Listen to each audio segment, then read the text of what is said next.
Уважаемые коллеги, участники международного семинара, мы начинаем нашу работу. Нам очень приятно сегодня приветствовать вас в нашем институте, на международном семинаре. Этот статус достаточно высокий сегодня для всех, для нас. И я думаю, что в рамках международного семинара будут обсуждаться очень серьезные проблемы сохранения родного языка именно в Республике Коми и непосредственно в других регионах субъектов Российской Федерации. Сегодня нам очень приятно, что с нами работают наши гости. И я хочу их представить. Это Кристина Алистаровна Горбунова, специалист Института родных языков народов Российской Федерации. Диана Игоревна Ленгибаева, специалист Института родных языков народов Российской Федерации.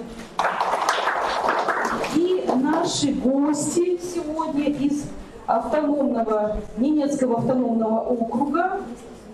Это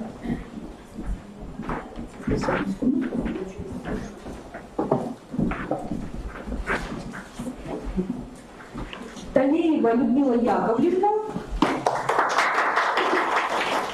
Малюева Элиза Витальевна, Катанзейская Валентина Ивановна, Талеева Светлана Михайловна, Талеева Матрена Ивановна и Тайбарей Марина Мартыновна.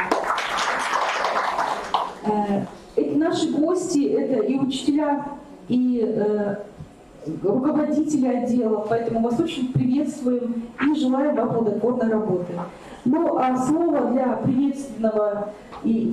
приветствия на нашем международном семинаре мы предлагаем Олегу Александровичу Холопову, заместителю министра Министерства образования, науки и молодежной политики Республики Коми. Бүгін Путипуктана Ужиопес, Коми Республикасы Вылыда, наука, торговля политика Министерства Нимчан, точно Чоломала Диана Сталония Чукарчина. Добрый день. Добрый день, уважаемые коллеги. От имени Министерства образования, науки и молодежной политики Республики Коми я рад приветствовать участников сегодняшнего международного семинара такого формата. В нашей национальной республике выстроена, на наш взгляд, эффективная система сохранения, развития родного коми языка, родных языков народов, проживающих на территории Республики Коми. И наша сегодняшняя встреча является одним из элементов этой выстроенной эффективной системы. Сегодня в таком широком формате с участием наших коллег из других регионов и даже из других стран мы обсудим актуальные вопросы изучения родных языков, те проблемы, которые на сегодняшний день имеют место быть и пути их решения. И я думаю, что на самом деле очень плодотворной будет наша сегодняшняя встреча. Я желаю всем участникам плодотворного в течение 2 дней, одного дня мы работаем, плодотворного дня, и чтобы те вопросы, которые у вас сегодня существуют, вот в этой сфере, в этом направлении деятельности, нашли свое решение. Спасибо. А мы предоставляем слово Попову Вячеславу Васильевичу, заместителю министра национальной политики, Министерства национальной политики Республики Коми.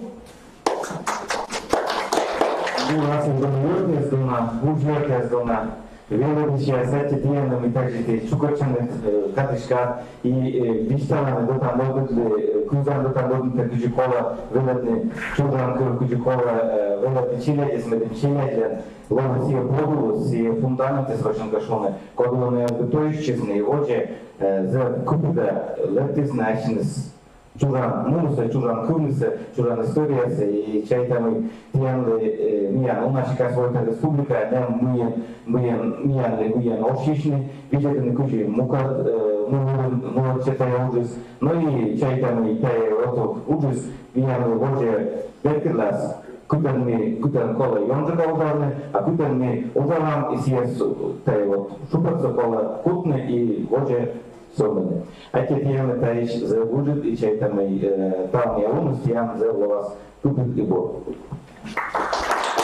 Добрый день, уважаемые коллеги, уважаемые учителя. Спасибо вам большое, что вы периодически собираетесь и рассказываете и делитесь своим опытом. Я думаю, что очень приятно будет, вам полезно будет услышать опыт наших соседей. Да, спасибо вам, то, что вы у нас есть, и то, что вы пришли на нашу коми-землю и расскажете о том, что вы делаете. И услышите то, что мы делаем. Я думаю, что это будет очень полезно для нас обоих, для наших обоих народов, и в том числе будет подключение, которое тоже будет очень весьма полезно. Поэтому в нашей национальной республике Коми это очень важно сохранять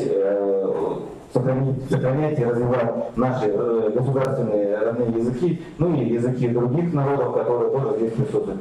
Поэтому желаю вам плодотворной работы, всего наилучшего, и чтобы то, что вы сегодня делаете, чтобы вы в дальнейшем воплощали в жизнь, и всяческих вам успехов. Кужлян Дарбашут, слава Богу, Сахьяну. Спасибо за такие теплые, добрые слова. И сейчас хотелось бы, чтобы вы услышали поздравления и приветствие от нашего ректора Галины Владимировны Китайгородской, которая сейчас в данный момент находится в командировке, но она с нами. И, конечно, она приветствует и открывает наш семинар на правах хозяйки.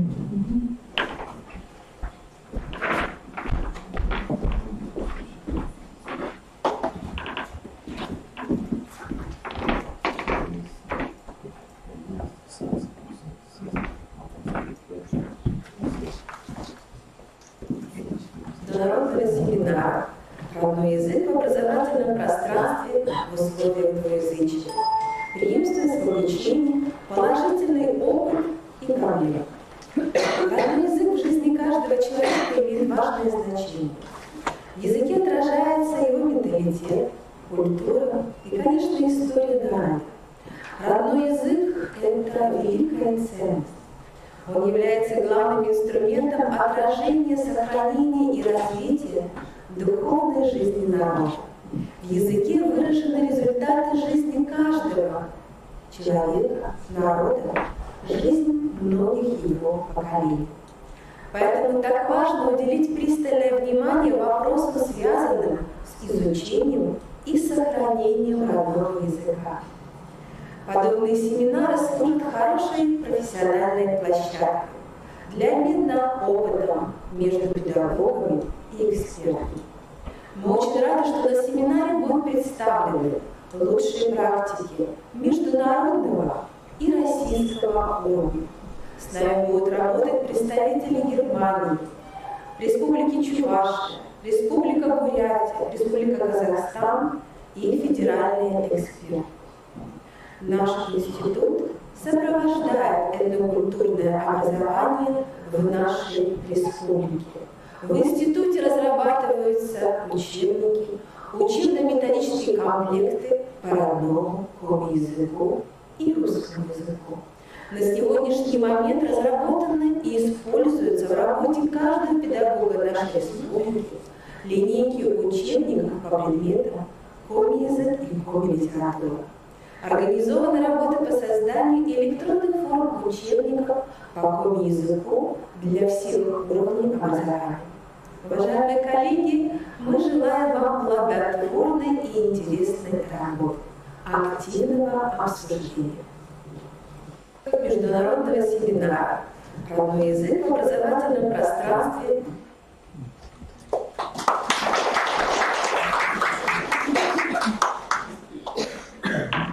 Уважаемые коллеги, а я представляю вам ведущего и модератора сегодняшнего международного семинара Зою Васильевну Остапову, заведующую лабораторией национальных проблем дошкольного образования, кандидата педагогических наук. И передаю ей слово.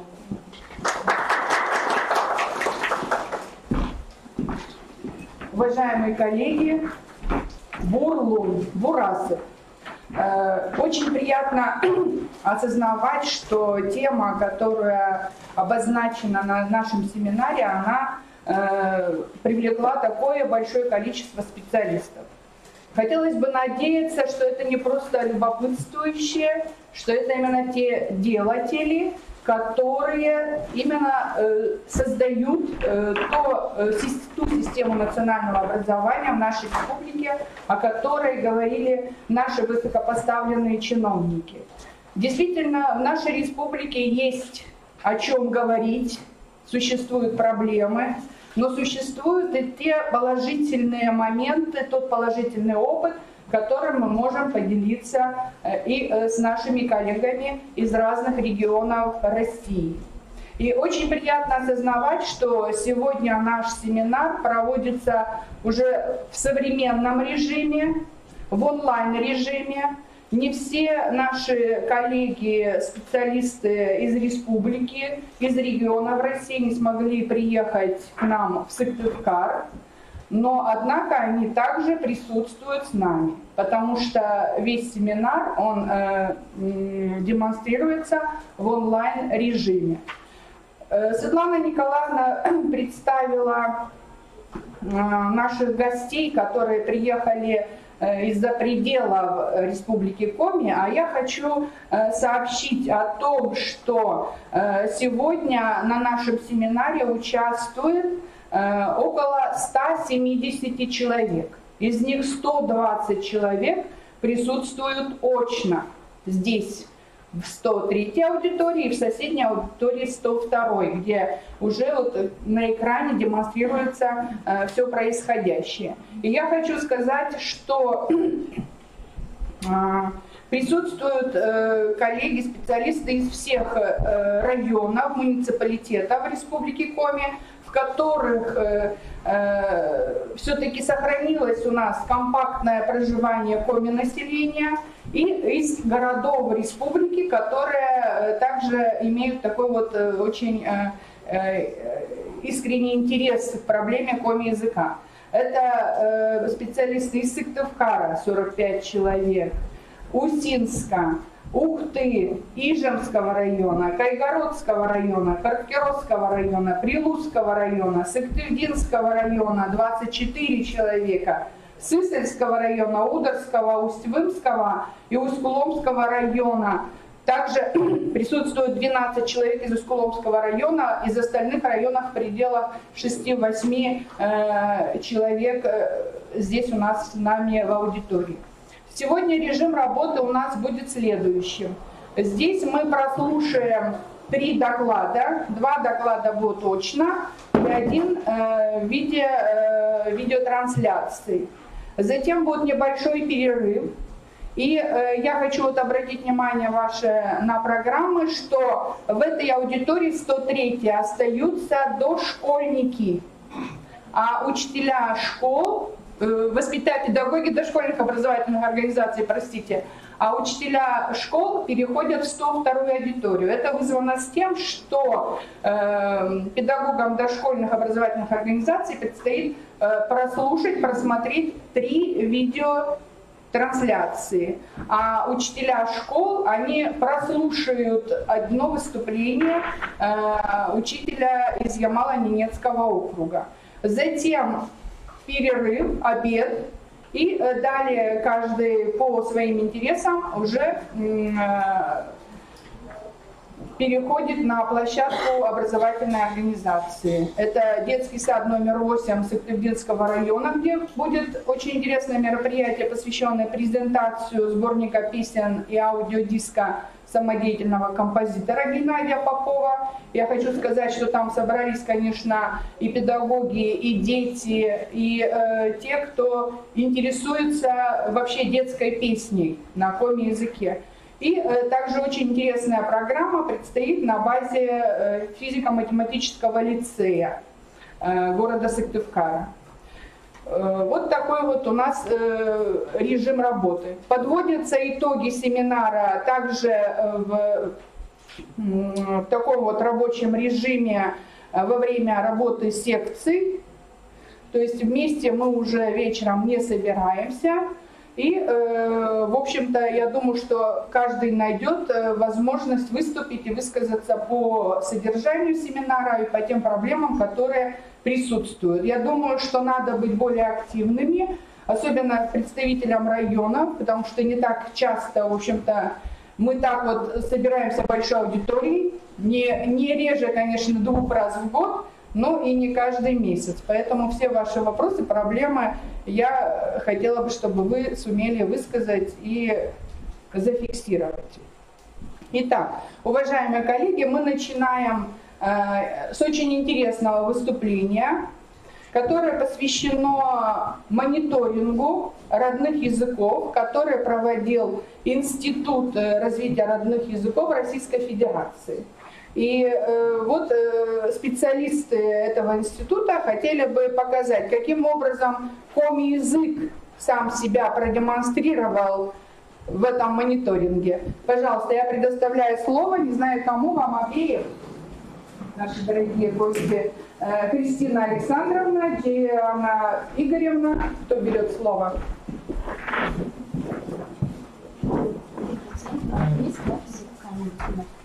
Янтыбаева Диана Игоревна. Так, кафедра у нас нет.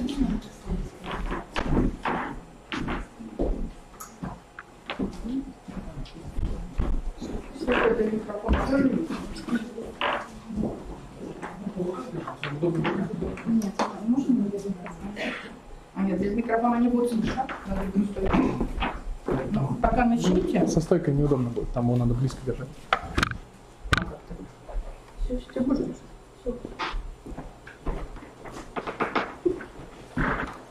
Добрый день, уважаемые участники и гости конференции. Вашему вниманию мы предлагаем доклад на тему «Коми-язык в субъектах Российской Федерации. Программа мониторинга Института развития родных языков народов Российской Федерации». Для выявления потребностей субъектов Российской Федерации в сфере изучения родных языков и обучения на родных языках по поручению Министерства просвещения Российской Федерации Институт провел федеральный мониторинг состояния и развития языков народов Российской Федерации. Целью мониторинга было получение объективной информации о состоянии преподавания и изучения родных языков. Мониторинг состоял из нескольких блоков. Общие сведения об изучаемом языке, учебно-методическое обеспечение, преподаватели родных языков, дополнительное образование и внеурочная деятельность, информация по языкам коренных малочисленных народов Российской Федерации. В блок «Общие сведения» входили вопросы о количестве дошкольных и общих образовательных организаций, обучающихся, изучающих язык как родной и как неродной. Вопросы об учебном плане, а именно в какой части, в обязательной или вариативной, изучается предмет. О внеклассной работе и по какой тематике проводятся мероприятия. Блок «Учебно-методическое обеспечение» включал вопросы о наличии методических материалов, образовательных программ, учебников, учебных пособий, словарей в образовательных организациях. В блок преподавателей родных языков входили вопросы, касающиеся общего количества учителей родного языка, количество учителей родного языка с высшим образованием, количество учителей родного языка со средним профессиональным образованием, количество учителей, которые прошли курсы дополнительного профессионального обучения и потребности в учителях родного языка. Также блок включал вопросы об учебных заведениях, в которых ведется работа, связанная с изучением родного языка и подготовкой учителей родного языка. Также блок включал вопросы о наличии в субъекте преподавательских и предметных ассоциаций и других объединений, занимающихся изучением, сохранением и развитием родного языка, функционирующие на регулярной основе. Блок «Дополнительное образование и внеурочная деятельность» включал вопросы о наличии в субъекте организации дополнительного образования, о количестве детей, посещающих подобные организации, о мероприятиях с участием преподавателей, связанных с изучением, сохранением и развитием родного языка. В отдельный блок были вынесены вопросы, касающиеся коренных малочисленных народов. Например, наличие на территории субъекта школ-интернатов, в которых изучается родной язык из числа языков коренных малочисленных народов. Численность преподавателей родного языка из числа языков коренных малочисленных народов. Наличие на территории субъекта кочевых школ. Наличие на территории субъекта национальных культурных центров, землячеств и иных объединений, в которых ведется работа по поддержке родных языков и культуры коренных малочисленных народов. Наличие в субъекте электронных СМИ и печатных периодических изданий, осуществляющих свою деятельность на языках коренных малочисленных народов Российской Федерации. Согласно мониторингу, коми-язык изучается в двух субъектах Российской Федерации. Это Республика Коми и Ямало-Ненецкий автономный округ. В Республике Коми изучение и обучение на коми-языке регулируется Конституцией Республики Коми, Законом Республики Коми о государственных языках, Законом Республики Коми об образовании, Стратегией национальной политики, Концепцией развития этнокультурного образования.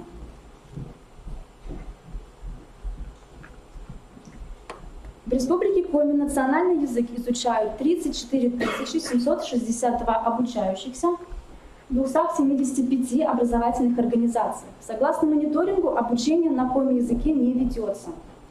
Коми-язык как родной изучают 3727 обучающихся, что составляет 10,7% от общего числа изучающих коми-язык в 74 образовательных организациях. Как неродной изучается в 201 образовательной организации, количество обучающихся 31 035, что составляет 89,3% от общего числа изучающих коми-язык. В 74 образовательных организациях родной язык входит в основную часть учебного плана. В этой части коми-язык изучают 3727 обучающихся, столько же изучают язык на базовом уровне.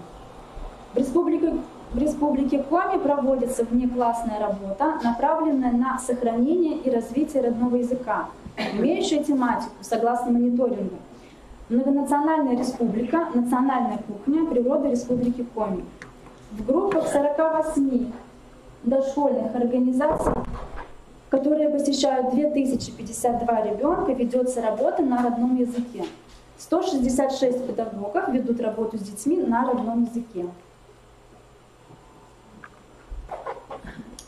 В Республике Коми в образовательном процессе используются методические материалы по преподаванию родного языка, а также учебные пособия разного типа, в том числе рабочие тетради.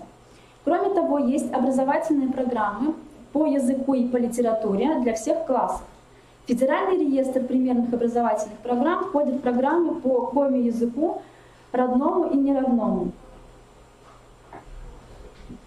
Представлен список программ, которые входят в Федеральный реестр. Согласно мониторингу, образовательные организации 100% обеспечены учебниками по родному языку. Список учебников, которыми пользуются учителя, обучающиеся на территории Республики Коми. В образовательном процессе используются информационные технологии, методики, интерактивные пособия, школьные словари по родному языку. Переходим к следующему блоку. Общая численность учителей коми-языка составляет 180. Из них 144 учителя, что составляет 80% от общего количества учителей родного языка, имеют высшее образование, связанное с изучением и преподаванием родного языка. 36 учителей, 20%, имеют среднее профессиональное образование, связанное с изучением и преподаванием родного языка. В течение последних 5 лет 153 учителя, это 85% от общего числа учителей, прошли повышение квалификации. В Республике Коми подготовка преподавателей, связанная с изучением и преподаванием родного языка и литературы, осуществляется в Федеральном государственном бюджетном образовательном учреждении высшего образования Сыктывкарский государственный университет имени Екатерины Сорокиной. Институт гуманитарных наук ведет подготовку по программам филология, профиль отечественная филология, коми-язык и литература. Педагогическое образование с 2 профилями – родной язык и литература и иностранный язык английский.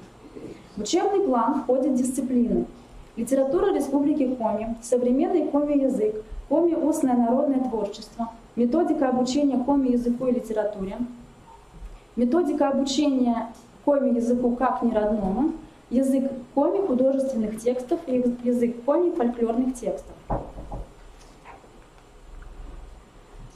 В Сыктывкарском гуманитарно-педагогическом колледже имени Ивана Алексеевича Куратова в учебный план специальности дошкольное образование входят дисциплины: основы коми-языка с методикой обучения дошкольников коми-языку, приобщение детей дошкольного возраста к культуре коми-края. В учебный план специальности преподавания в начальных классах входит модуль коми-язык и детская литература с методикой преподавания, а также дисциплина культура и история коми-края. В Иркутинском педагогическом колледже в план специальностей дошкольное образование и преподавание в начальных классах входит лишь дисциплина история и культура Республики Коми. В Республике Коми есть объединение, занимающееся изучением, сохранением и развитием родного языка, функционирующее на регулярной основе. Также есть организации дополнительного образования детей, в которых ведется деятельность, связанная с изучением родного языка и литературы. Здесь реализуются дополнительные общеразвивающие программы социально-педагогической направленности, туристической, краеведческой, художественной. Такие организации посещают 552 ребенка. Количество педагогов данных организаций составляет 31. В республике проводятся мероприятия, связанные с изучением, сохранением и развитием родного языка с участием преподавателей. Например, в 2017 году проводились республиканские конкурсы профессионального мастерства, а также республиканский конкурс грантовой поддержки на внедрение современных моделей образования детей дошкольного возраста на коми-языке, республиканский интернет-конкурс по коми-языку как неродному, республиканский конкурс, посвященный юбилейным датам коми-писателей. В 2018 году были проведены республиканский конкурс творческих работ в области преподавания родного языка и республиканский конкурс профессионального мастерства. В 2019 году были проведены республиканские конкурсы профессионального мастерства и республиканский конкурс творческих работ в области этнокультурного образования. Переходим к другому субъекту. Изучение коми-языка в Ямало-Ненецком автономном округе регулируется законом об образовании в Ямало-Ненецком автономном округе. Согласно мониторингу, в субъекте изучается коми-язык, ижемский диалект, как родной в двух образовательных организациях, количество обучающихся 62. Предмет изучается в вариативной части на базовом уровне. В школах также осуществляется внеклассная работа, проводятся фольклорные и этнологические экспедиции, олимпиады, акции, каникулярные смены, научно-практические конференции, семинары, недели родного языка, конкурсы чтецов. Согласно мониторингу... это мы уже пропустили, прошу прощения. Согласно мониторингу в образовательном процессе используются учебники и учебно-методические материалы, представлены на слайде. Образовательная организация 100% обеспечена учебниками. Ну, как видим, методические материалы подобраны, написаны учебниками. Так, секундочку. Согласно данным мониторинга, в Ямало-Ненецком автономном округе проводилась межрегиональная олимпиада по краеведению и родным языкам. Таким образом, в мониторинге была представлена подробная информация о состоянии преподавания коми-языка в Республике Коми и Ямало-Ненецком автономном округе. В Ямало-Ненецком автономном округе коми-язык изучается только в вариативной части учебного плана и только до 4 класса. В Республике Коми изучению государственного языка уделяется большое внимание. Язык изучается как неродной, как родной. Ведется обширная внеклассная работа.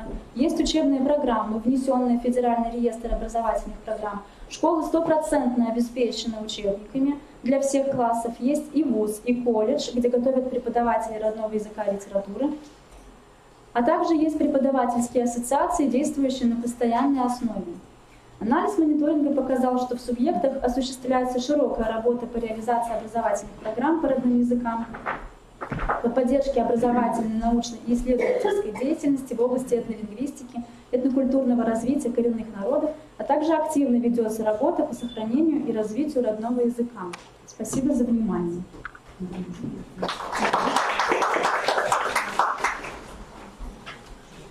Уважаемая Диана Игоревна, конечно, может, не скромный вопрос, но как вот выглядит Республика Коми, и вообще коми-язык вот, в общем мониторинге по России? Вопрос нескромный. Но есть субъекты, в которых изучается язык, допустим, только как неродной, как родной не изучается.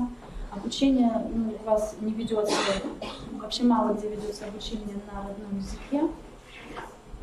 У вас ведется обширная работа, просто я тут подводила итоги именно по Республике Коми, вы выходили, поэтому могу повториться, что у вас есть и учебники, школы стопроцентно оснащены, согласно мониторингу, учебниками. Программы внесены в федеральный реестр, но нет программ, к сожалению, по литературе. Я думаю, что они находятся в работе, и ситуация исправится в ближайшее время. Также у вас есть и ассоциации, которые поддерживают учителей, правильно? Да.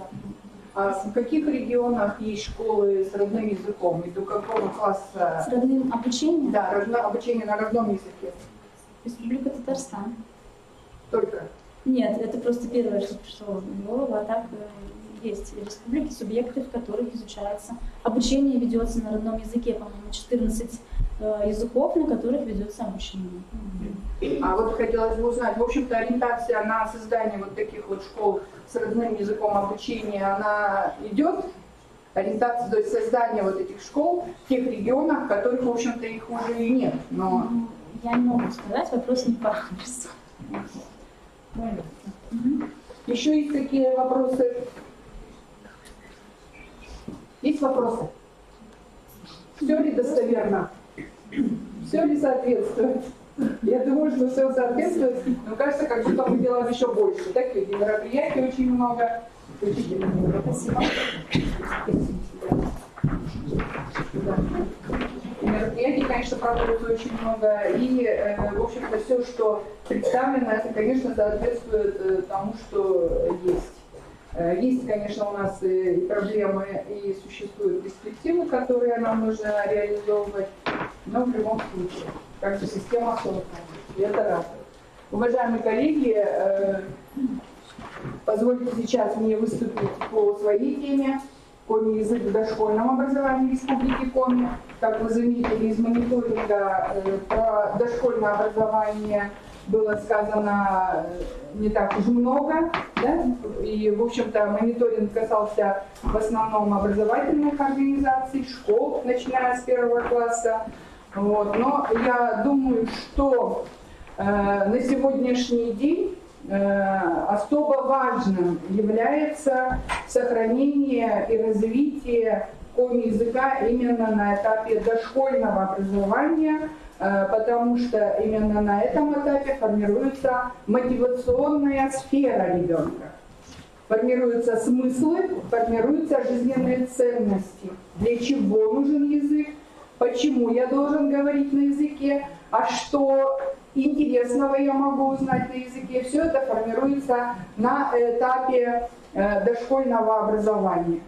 И, конечно, вот эта цитата, которая представлена на слайде, она очень емкая, она как бы не имеет такого авторства, но она собрала в себе вот все те моменты, которые действительно позволяют нам задуматься, что же значит родной язык. Конечно же, без родного языка нет народа. Конечно же, родной язык – это душа народа. И вы знаете авторство, да, этой цитаты.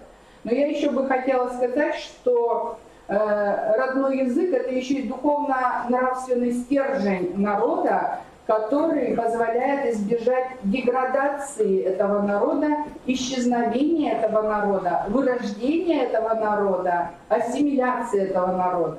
И, конечно, вот та задача, которая стоит перед педагогами детских садов, учителями школ, это очень важная задача мирового значения, потому что любой язык, он имеет мировое значение, как кладезь культуры, потому что без языка невозможно сохранить культуру, литературу, фольклор, традиции.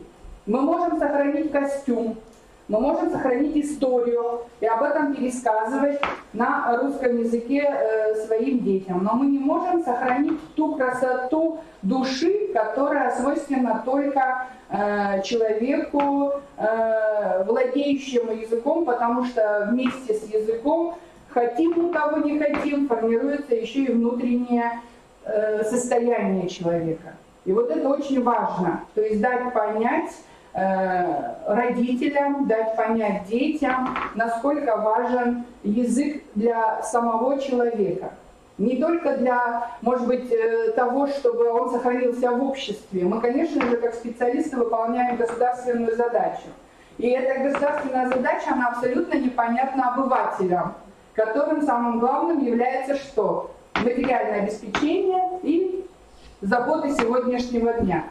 Но общество потребителей действительно оно утратило некоторые духовные ценности, и одним из духовных ценностей является национальный язык. Поэтому вот я бы очень хотела обратиться ко всем специалистам вот с этой мыслью, что вы, выполняя государственную задачу, вы, выполняя профессиональную задачу, но вы еще и несете чисто человеческую миссию по сохранению народа, по сохранению национального такого идентитета, который позволяет языку развиваться. На сегодняшний день, конечно, в России создана благоприятная обстановка и благоприятная нормативная база для сохранения родных языков. И я думаю, что с этим нужно согласиться. И очень многое зависит от самого человека и от педагога, от родителей, которые сумеют вот, как бы этой проблемой озадачиться. Конечно, многие говорят, почему сегодня нет обязательного обучения ком-языку. Но мы видим, что за те годы, когда ком-язык был обязательным, мы получили очень много негативного результата. Закрылись многие школы, в которых ком-язык обучался как родной.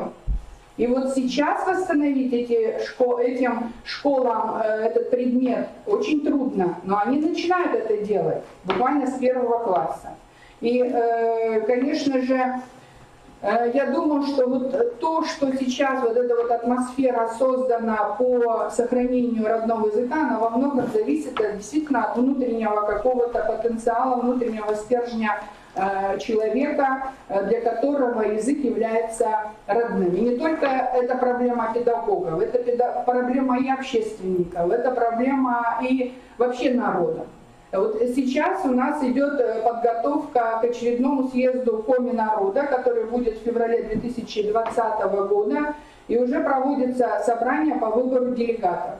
И если кто присутствовал на этих собраниях, ну и конференциях районных, городских, кто присутствовал на этих собраниях, мероприятиях, конечно же, вы знаете, что основной проблемой всегда является выступление по сохранению родного языка, по сохранению коми-языка. Это, конечно, самая главная задача нашего национального движения Коми-Войта.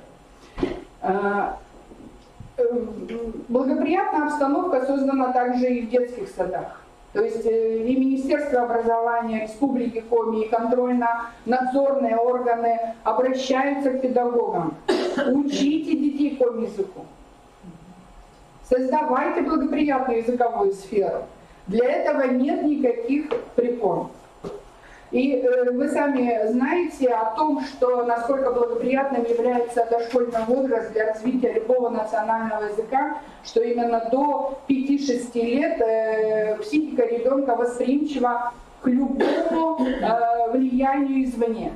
Лишь создание языковой атмосферы, лишь создание каких-то стимулов, мотивационных каких-то установок уже позволяет ребенку включиться в язык. А обучение языку является тем вот генератором для развития мозговых функций, для развития способностей ребенка. В дошкольном возрасте ребенка надо обязательно учить разным языкам, любым языкам, считают специалисты. Но почему же мы будем учить детей любым языкам, если у нас есть национальный язык? Если мама владеет 2 языками коми, русским и еще другими национальными языками, почему она не дает своему ребенку 2 языка? Почему она владеет таким богатством, а ребенок должен владеть одним? И считает, что это является наиболее выигрышным и полезным для ребенка. Ведь сами знаете, что это не так. И, в общем-то, сегодня мы прослушаем выступления наших коллег из разных регионов и услышите о том, что многие ориентируются не просто на билингвальное языковое образование, на трилингвальное языковое образование ориентируются. Учат языку русскому, национальному и английскому, или иностранному другому. И, в общем-то, это сегодняшняя, как говорится, тенденция. Как я уже говорила о том, что нельзя заниматься проблемой языка только единолично какому-то образовательному учреждению, образовательной организации. Это, конечно, проблема такая, которая решается только лишь комплексно. И общество, и образовательная организация, и семья, и высшая образовательная организация, они должны как бы работать в единстве. И благодаря концепции этнокультурного образования в Республике Коми, конечно же, есть вот этот вот фундамент для того, чтобы вот эта проблема реализовывалась системно. Но, конечно, есть проблемы, это никто с этим не спорит, однако движение и направление правильно, оно задано. В нашей республике разные виды дошкольных образовательных организаций, в которых присутствует коми-язык. Это детские сады, где коми-язык родной, и детские сады, где коми-язык изучается как государственный. И очень мне радостно, что вот буквально вчера, позавчера мы обновили вот наши цифры по последним этим контрольным данным по РИСМе, и количество детских садов с коми-языком работы увеличилось. То есть было 48, а сейчас стало 52. И количество детей немного тоже увеличилось, количество воспитателей увеличилось. Вот. И, конечно, мы вот эту вот цифру мы буквально держим постоянно на контроле. Очень, конечно, жаль, что во многих районах, муниципалитетах, где коми-язык был исконно таким вот родным языком, они отходят от языка и переходят на русский язык. Язык изучается на уровне государственного, но вы знаете, что, в общем-то, результаты от такого обучения не очень радуют. В нашем институте работают 2 лаборатории. Лаборатория национальных проблем дошкольного образования и лаборатория этнокультурного образования, где разрабатываются учебники для школ. Наши 2 лаборатории буквально друг против друга находятся. И, конечно, мы не можем не говорить о преемственности наших всех методических материалов и пособий. Все, что нами разрабатывается, оно ориентировано на те материалы, которые предназначены для 1 класса. И учителя ориентируются на то, что делается в детских садах. Поэтому преемственность – это очень важный момент для нашей работы. Итак, вот я, если вернуться опять к началу моего выступления, я хочу сказать о том, что мы вот все-таки в последние годы вот утратили эту вот ценность языка у детей, и, в общем, даже не у детей. Я не могу сказать за детей, потому что все-таки судьбу детей вершат родители, вершат взрослые, согласитесь, да? То есть маленькому ребенку ему все равно, что он будет иметь вокруг себя, что он будет слышать и так далее. Судьбу ребенка чаще всего решают взрослые.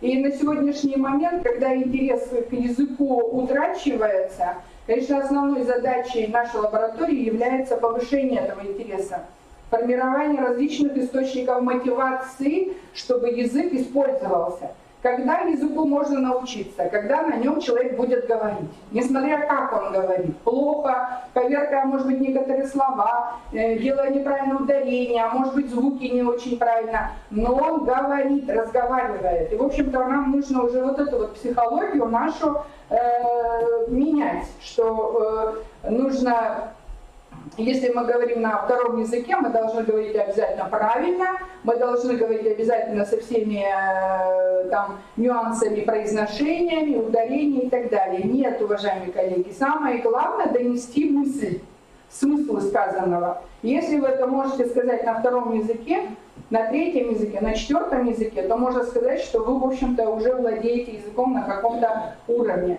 И поэтому самой важной задачей сегодня для лаборатории является повышение интереса к языку и создание различных возможностей для того, чтобы дети, родители, педагоги могли говорить на языке. Чем больше языка будет вокруг ребенка, тем лучше он будет осваивать язык. Конечно, наша лаборатория небольшая, сил у нас немного, но я очень рада, что у нас очень много помощников, активистов в разных районах республики, которые помогают нам реализовывать наши проекты. И проектов постоянных у нас несколько. Это наш проект «Школа игропедагогики Джолюк-Малышов», который реализуется с 2014 года. И в этом году мы реализуем его в Сысольском и Каркировском районах. Будут проводиться семинары и мероприятия по проекту. Это телевизионная передача на коем языке для малышей «Чолом Джолюк», которая выходит 2 раза в месяц. И я всегда обращаюсь к практикам: приглашайте творческую группу к себе на съемки передачи, потому что участие в съемках, конечно, это очень хороший мотив для поддержки языка. Это республиканский праздник «Чолом Джолюкьяс», «Привет, малыши», который проводится 1 раз в год в разных районах Республики Коми. В этом году он будет проводиться в селе Визинга в декабре. И это, конечно же, радиопередача «Джолюк», которая звучит на радио Коми Гор еженедельно. Но к этому еще, наверное, надо добавить те акции, которые мы проводим регулярно, социально значимые акции, которые проводятся в онлайн-режиме, но об этом будет позже. Я хочу сказать о том, что ежегодно мы, конечно же, стараемся обновлять тот состав, список инновационных площадок, направленных на этнокультурное дошкольное образование. На сегодняшний день, на сегодняшний момент у нас работают площадки на базе детского сада Лозым Сыктывкарского района и детского сада 83 города Сыктывкара. Буквально вот в конце месяца мы ждем, что будет утверждена опорно-методическая площадка на базе детского сада номер 2 село Ижма. И, в общем-то, опять же, обращаясь к нашим специалистам, мы говорим о том, что двери для энтузиастов открыты. То есть вы можете подавать заявки и быть вот такими также передовиками на уровне своего района по какому-то конкретному направлению. Я хочу отметить, что, конечно, в свое время реализовывавшийся проект «Финно-угорские языки в дошкольном образовании», он всколыхнул наших педагогов, согласитесь с этим. И вот эти активисты вот этого проекта также присутствуют в нашем зале. Вот этот проект, он позволил нам объединиться всем специалистам по дошкольному образованию в разных финно-угорских регионах. Я вот обращаюсь к специалистам Института родных языков Российской Федерации, что вот если вот такие проекты они будут реализовываться, они, конечно же, позволят как бы нам, объединившись, решать наши методические проблемы и обмениваться опытом. Вот это был очень грандиозный и хороший проект, который позволил педагогам выезжать в разные регионы и как бы приходить к каким-то новым взглядам, то есть избегать стереотипов. В лаборатории, кроме того, что лаборатория ведет большую работу по созданию вот такой вот языковой среды, разрабатываются пособия. Я думаю, что это, конечно, основное направление нашей деятельности, потому что кроме как в нашей лаборатории больше таких пособий нигде не разрабатывается. И вы, когда заходили в аудиторию, увидели выставку, на которой были представлены пособия как раз вот из этих комплектов, которые перечислены здесь. Мы стараемся охватить буквально необъятное. Рук мало, голов мало, но однако мы стараемся как бы хотя бы что-то было, что могло бы помочь педагогам.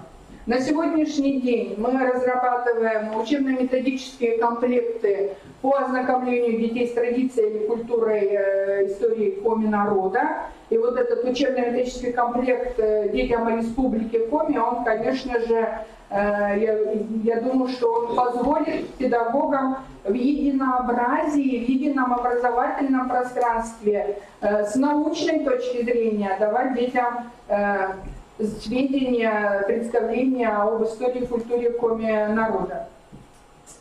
Обучение Коми языку как родному разрабатывается в нашей лаборатории. Вот мы надеемся, что все-таки программа «Джолюк малышок» согласно стандартам дошкольного образования он все-таки увидит свет.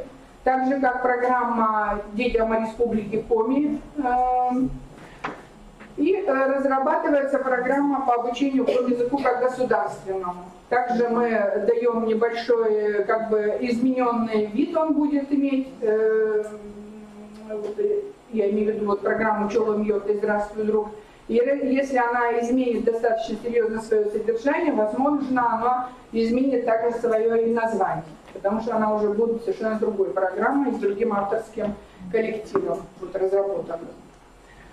Итак, самое главное – это создать мотивацию для ребенка, для педагога, для детей, для родителей, для того, чтобы говорить на языке. Потому что именно мотив, он является тем мотором, тем механизмом, который позволяет языку звучать. И какие же источники мотивации, в общем-то, мы должны предусматривать? Конечно, личность педагога – это самая главная мотивация. И мы сами знаем, что в школах, если учитель интересный, если учитель профессиональный, если учитель грамотный, если он сумел наладить контакт с детьми, с родителями, то эти дети продолжают учить коми-язык, несмотря ни на какие указы и распоряжения. Если коми-язык действительно преподавался как бы так, то от коми-языка, конечно же, отказались. И вы сегодня, вот многие пойдете в физико-математический лицей и увидите, какое отношение у детей к коми-языку. То есть личность педагога – это самый главный мотиватор. И именно над этим, на это мы, конечно же, ставим ставку, скажем так, в лаборатории, проводя большую работу с педагогами. Очень важным является игра, потому что ребенок, играя, усваивает любые знания. Важным является мотивация успеха. Ребенок должен чувствовать о том, что благодаря языку он успешен, благодаря языку он отличился, что именно язык ему позволил участвовать в тех или иных больших праздниках, мероприятиях, видеосъемках, телесъемках и так далее. И, конечно, очень важным является эстетическая мотивация, все, что вокруг ребенка должно быть красивым, необычным. И культуроведческая мотивация, то есть ребенок на занятиях по коми-языку, на уроках по коми-языку, он должен узнавать что-то интересное, необычное, что он нигде больше не сможет узнать. Вот это тоже является очень важным. И немножко пробегусь вот просто по этим вот источникам мотивации, которые, как бы, на что мы обращаем внимание в лаборатории. Значит, личность педагога, я уже, в общем-то, сказала о том, что каким он должен быть, но патриотическая настроенность, это, конечно, является очень важным. Потому что педагогу приходится уметь убеждать родителей, уметь разговаривать с другими учителями в школе и каким-то образом вот свою жизненную позицию высказывать достаточно лояльно, тактично, но достаточно убежденно, принципиально. То есть каждый должен знать, что вы коми, владеете языком, любите свой язык, любите свой край, свой народ, и, в общем-то, никому не позволите его обижать. Эта позиция должна быть написана у вас на вашем милом лице. И вы должны быть всеми любимы, всеми принимаемы. Это очень важно. Но это, конечно, зависит от того, насколько хорошим вы будете специалистом. Потому что хорошего специалиста, профессионала любят все. И никто ни с кем не будет спорить. Так ведь? Потому что вы отвечаете за свой результат. Не просто проводите время на занятиях, на уроках, а вы ведете детей к результату. Это видно всем со стороны. Далее. Конечно же, что вот делается в нашей лаборатории для того, чтобы вот эти вот умения, они формировались. Вот благодаря проекту «Мастерская игропедагогики» Джолюк-Малышов, вначале этот проект так назывался, сейчас «Школа игропедагогики» Джолюк-Малышов, мы формируем вот эти вот все способности. Это и психологические, игровые, театральные, чисто человеческие и так далее. То есть я думаю, что все вот наши мероприятия, которые проводятся по нашему проекту, они имеют свое значение. Хочу сказать, что каждый проект у нас обобщается в различных видах издания. Это или книги, или диски, но в любом случае ни один проект у нас не остается бесследно, не исчезает. Остается какой-то след, который позволяет его мультиплицировать, распространять среди других педагогов. В какое-то время у нас был достаточно популярен такой педагогический десант, когда собирались энтузиасты-педагоги, выезжали в разные районы республики, там мы общались со своими коллегами, делились своим опытом, встречались со специалистами управления образования и так далее. В общем-то, когда пришел проект «Школа игропедагогики» Джолюк-Малышов, вроде потом в этом необходимость исчезла, однако я думаю, что мы должны возродить этот педагогический десант и выезжать в разные районы сообща. Это очень важно для развития.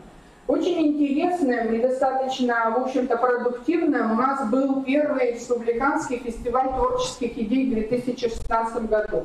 Второй фестиваль мы хотим провести в следующем году. Дали мы такой вот срок для того, чтобы все-таки не одно и то же у нас на этом фестивале прозвучало. И вот этот фестиваль, конечно, порадовал всех. Насколько разнообразные идеи, насколько разнообразные игры, игровые подходы, технологии у воспитателей, которые занимаются коми-языком. Все эти материалы нашли отражение в диске, который также и называется, как фестиваль Юрга Коми-Кюб, звучит коми-речь. И здесь материалы представлены, все презентации, все игровые материалы и так далее, видеоматериалы. Так, ну вот этот проект, он тоже был в разных районах республики. И после каждого проекта, как я уже сказала, у нас разрабатываются материалы. Да, вот третий год подряд у нас уже 2 года подряд, у нас 3 года подряд у нас проводится летняя школа игропедагогики Джолюк-Малышов. В 2017 году мы как бы это было у нас на базе детского сада Лызым, своими силами, своим ходом, даже на свои деньги мы туда поехали, сами занимались. Но в 2018-2019 году это стало возможным уже за счет проекта «Школа игропедагогики Джолюк-Малышов», и мы занимались на базе Финно-Угорского этнокультурного парка в селе Ып. И, конечно, вся инфраструктура, все помещения, все оно способствовало тому, чтобы творческий такой вот подъем, он проявлялся в течение этих всех дней, когда мы там присутствовали. Я думаю, что также вот хорошим таким мотиватором является конкурс, всероссийский конкурс «Коми-Виладыч». И очень радостно, что наши победители нашего конкурса затем хорошо себя позиционируют и на всероссийском мастер-классе, и также занимают призовые места и получают хорошие номинации, и это отрадно. Я хочу отметить, что мы, наша лаборатория, сотрудники лаборатории постоянно в живой связи с нашими педагогами. Для этого существует группа в социальной сети ВКонтакте, группа «Джолюк Малышов». И на сегодняшний день уже более 1200 подписчиков. Те, которые подписались, они первыми узнают новости о том, что предстоит, какие мероприятия, какие интересные дела. Поэтому приглашаем вас подписаться на наш сайт. Ну и, конечно же, вы знаете, что на сайте Института развития образования существует портал «Открытое образование». Там также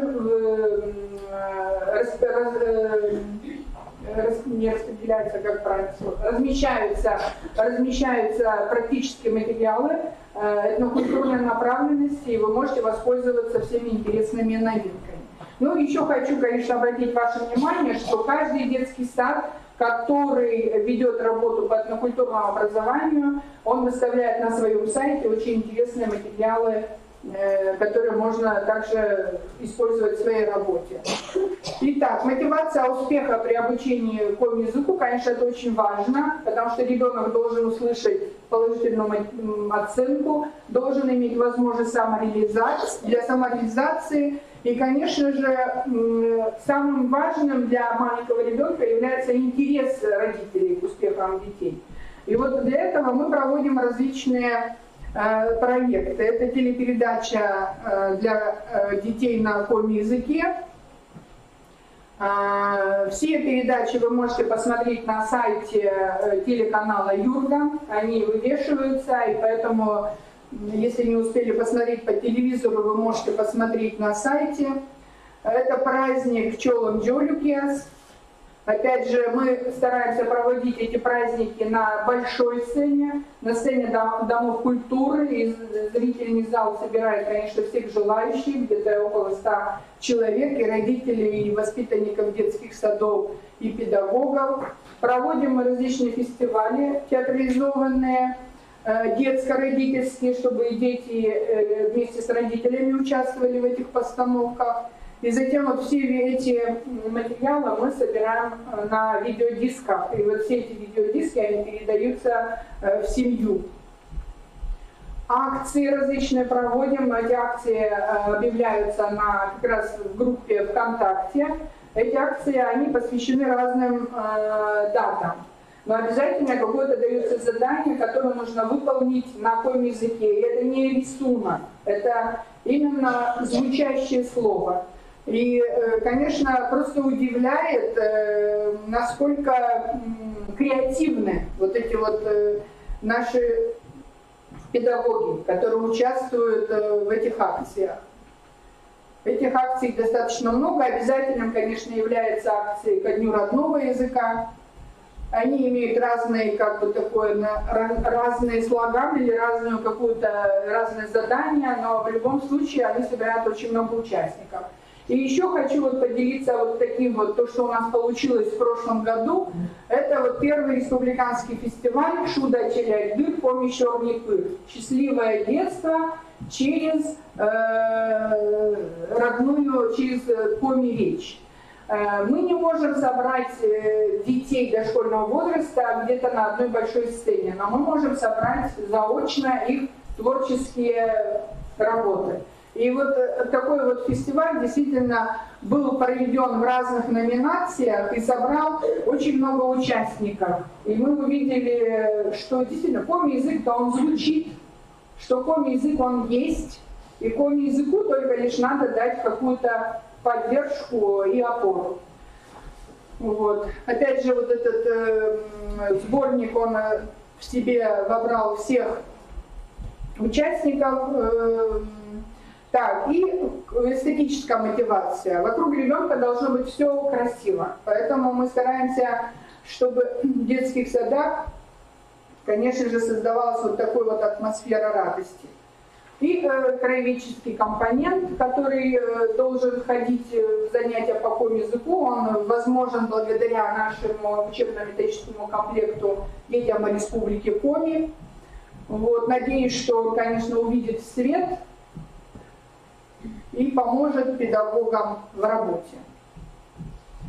Я хочу сказать о том, что мы, конечно, активно сотрудничаем с телевидением и радио, рассказываем о различных проблемах и через газеты. Не только проблемы, но и положительным опытом делимся. Конечно, мы ориентируемся на общественную поддержку, поэтому вся наша работа она идет во взаимосвязи с общественным движением Коми Войтер. Я сама являюсь членом президиума этого общественного движения, и поэтому могу доносить все проблемы именно из первых уст, скажем так. И хочу сказать о том, что вот именно вот проект «Школа агропедагогики Джолюк Малышов», он позволил нам общаться с большим количеством родителей, и он позволил нам увидеть, что действительно ситуация меняется в лучшую сторону, что родители уже не отрицают язык, они хотят, чтобы его учили в детских садах. Но на сегодняшний день ситуация другая. Педагоги не хотят учить коми языку, потому что это сложно, это трудно, это лишняя забота, нагрузка.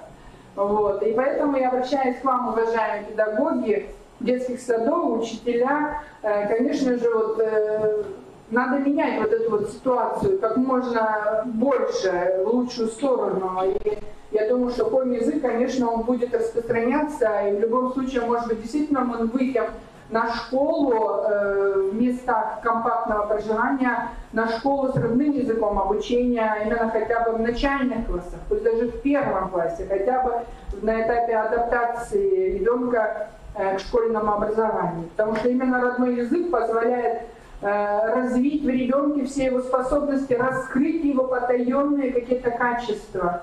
Ведь коми народ, он всегда был очень богат на талантливых людей, на ярких талантливых людей. У нас очень много ученых, но это благодаря тому, что все-таки они жили в своей среде, в своей языковой среде и развивались благодаря своим каким-то вот таким вот окружающим вещам, моментам.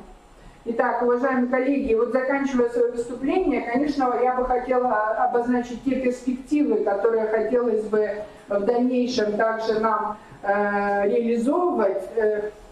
Я об этом всегда говорю, о том, что вот объединение специалистов, которые занимаются одним делом, оно дает очень положительный эффект. И это показал нам проект «Финно-угорские языки и культуры в дошкольном образовании». Каким образом это объединить? Вот надо думать. Может быть, действительно за счет какой-то или ассоциации, но одно дело заочное общение, другое дело это очное общение, которое позволяет, конечно, буквально на деле увидеть уроки. Я очень рада, что наши специалисты из Ямало-Ненецкого округа приехали к нам на семинар и смогут уже здесь увидеть и наши практические наработки. Конечно, важно вот создание какого-то единого информационно-методического пространства, которое бы позволяло обмениваться самыми интересными наработками на уровне России каким-то образом. То есть в любом случае набирать материал туда будут специалисты с региона, но начальное как бы такое вот, да, звено, оно должно быть на уровне России.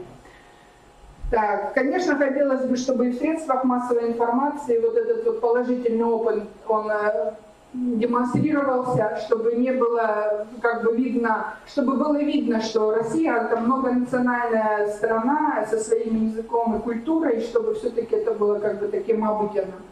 Ну и, конечно, очень важным является это создание эффективной системы подготовки специалистов по билингвальному образованию. И в первую очередь, конечно, научных кадров, методистов, которые имеют степень кандидата наук, доктора наук. Я защищалась уже 20 лет назад, но буквально через 10 лет, как я защитилась, закрылась эта возможность получать образование на таком уровне.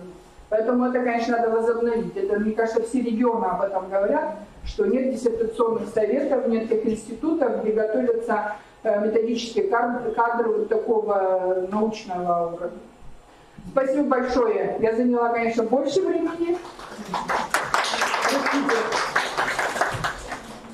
Но я думаю, что было не скучно. Да.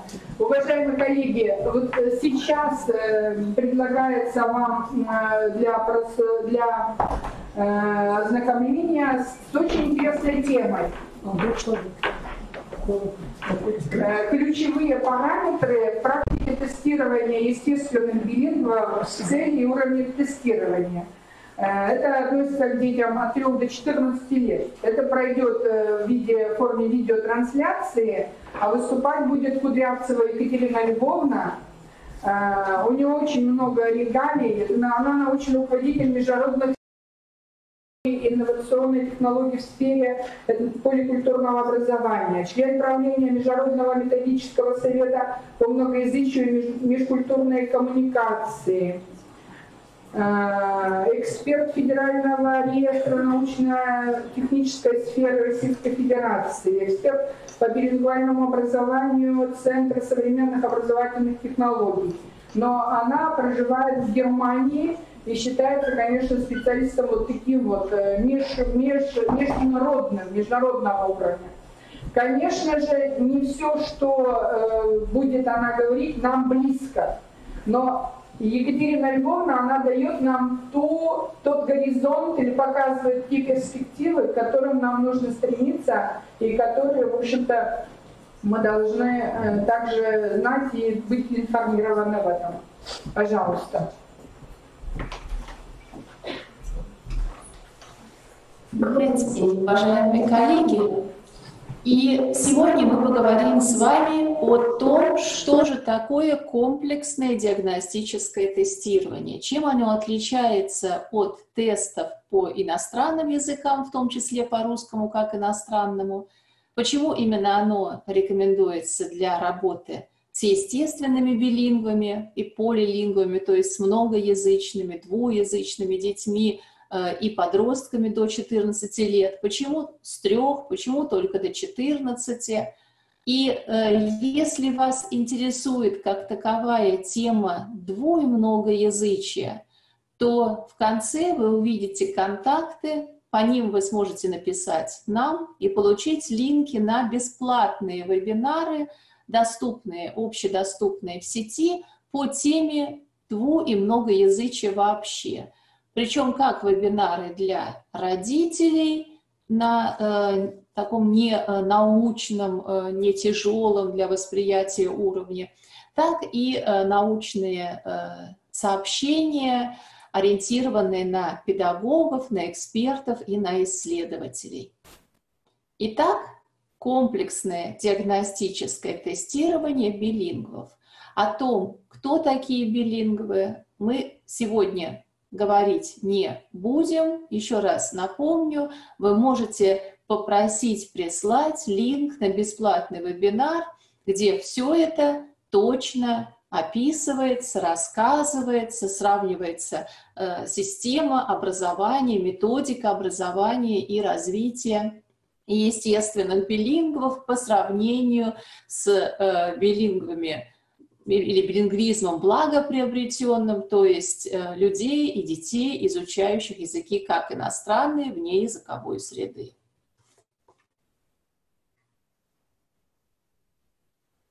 С чем связана актуальность темы тестирования работы в таком тестовом формате с естественными и полилингвами? Она связана с феноменом 21 века многоязычием, которая базируется на билингвизме, то есть не сразу 3 языка, а всегда в активной фазе присутствуют 2 языка с переключениями между ними. А точнее даже не 2 языка, а 2 этнолингвокультуры. Об этом мы поговорим чуть подробнее дальше. И в условиях глобализации это многоязычие неотрывно, немыслимо в отрыве от стремления каждой нации, каждого народа, каждого этноса к самоидентификации и самопрезентации, возможной полностью только на всех своих языках. Так разные поколения иммигрантов стремятся сегодня к возрождению своей этнолингвокультурной самобытности и изучению своих исторических корней и языка стран исхода своих предков. При этом уровень сбалансированности дву- и многоязычия определяет качество самопрезентации и глубину самоидентификации вот такого естественного би- и полилингва на каждом языке и относительно каждой этнолингвокультуры. При этом язык является лишь своеобразным термометром, который демонстрирует состояние, уровень сформированности общей коммуникативной компетенции носителя в ситуации общения. Поэтому можно сказать, что термин «билингв» в этом плане немножечко узковат. Более точен был бы термин «бинациональная» или «интернациональная личность», у которой один язык или несколько языков являются родными, или один язык родным, другой не родным. При этом такой термин должен отражать не только наличие двух языков, еще раз говорю, языки — это только термометры, они показывают, насколько комфортно человеку вот в этой среде общения, а должно отражать наличие би- или интернациональной картины мира, то есть как бы это вот две картины мира, или они взаимопроникают и образуют некое пространство между ними.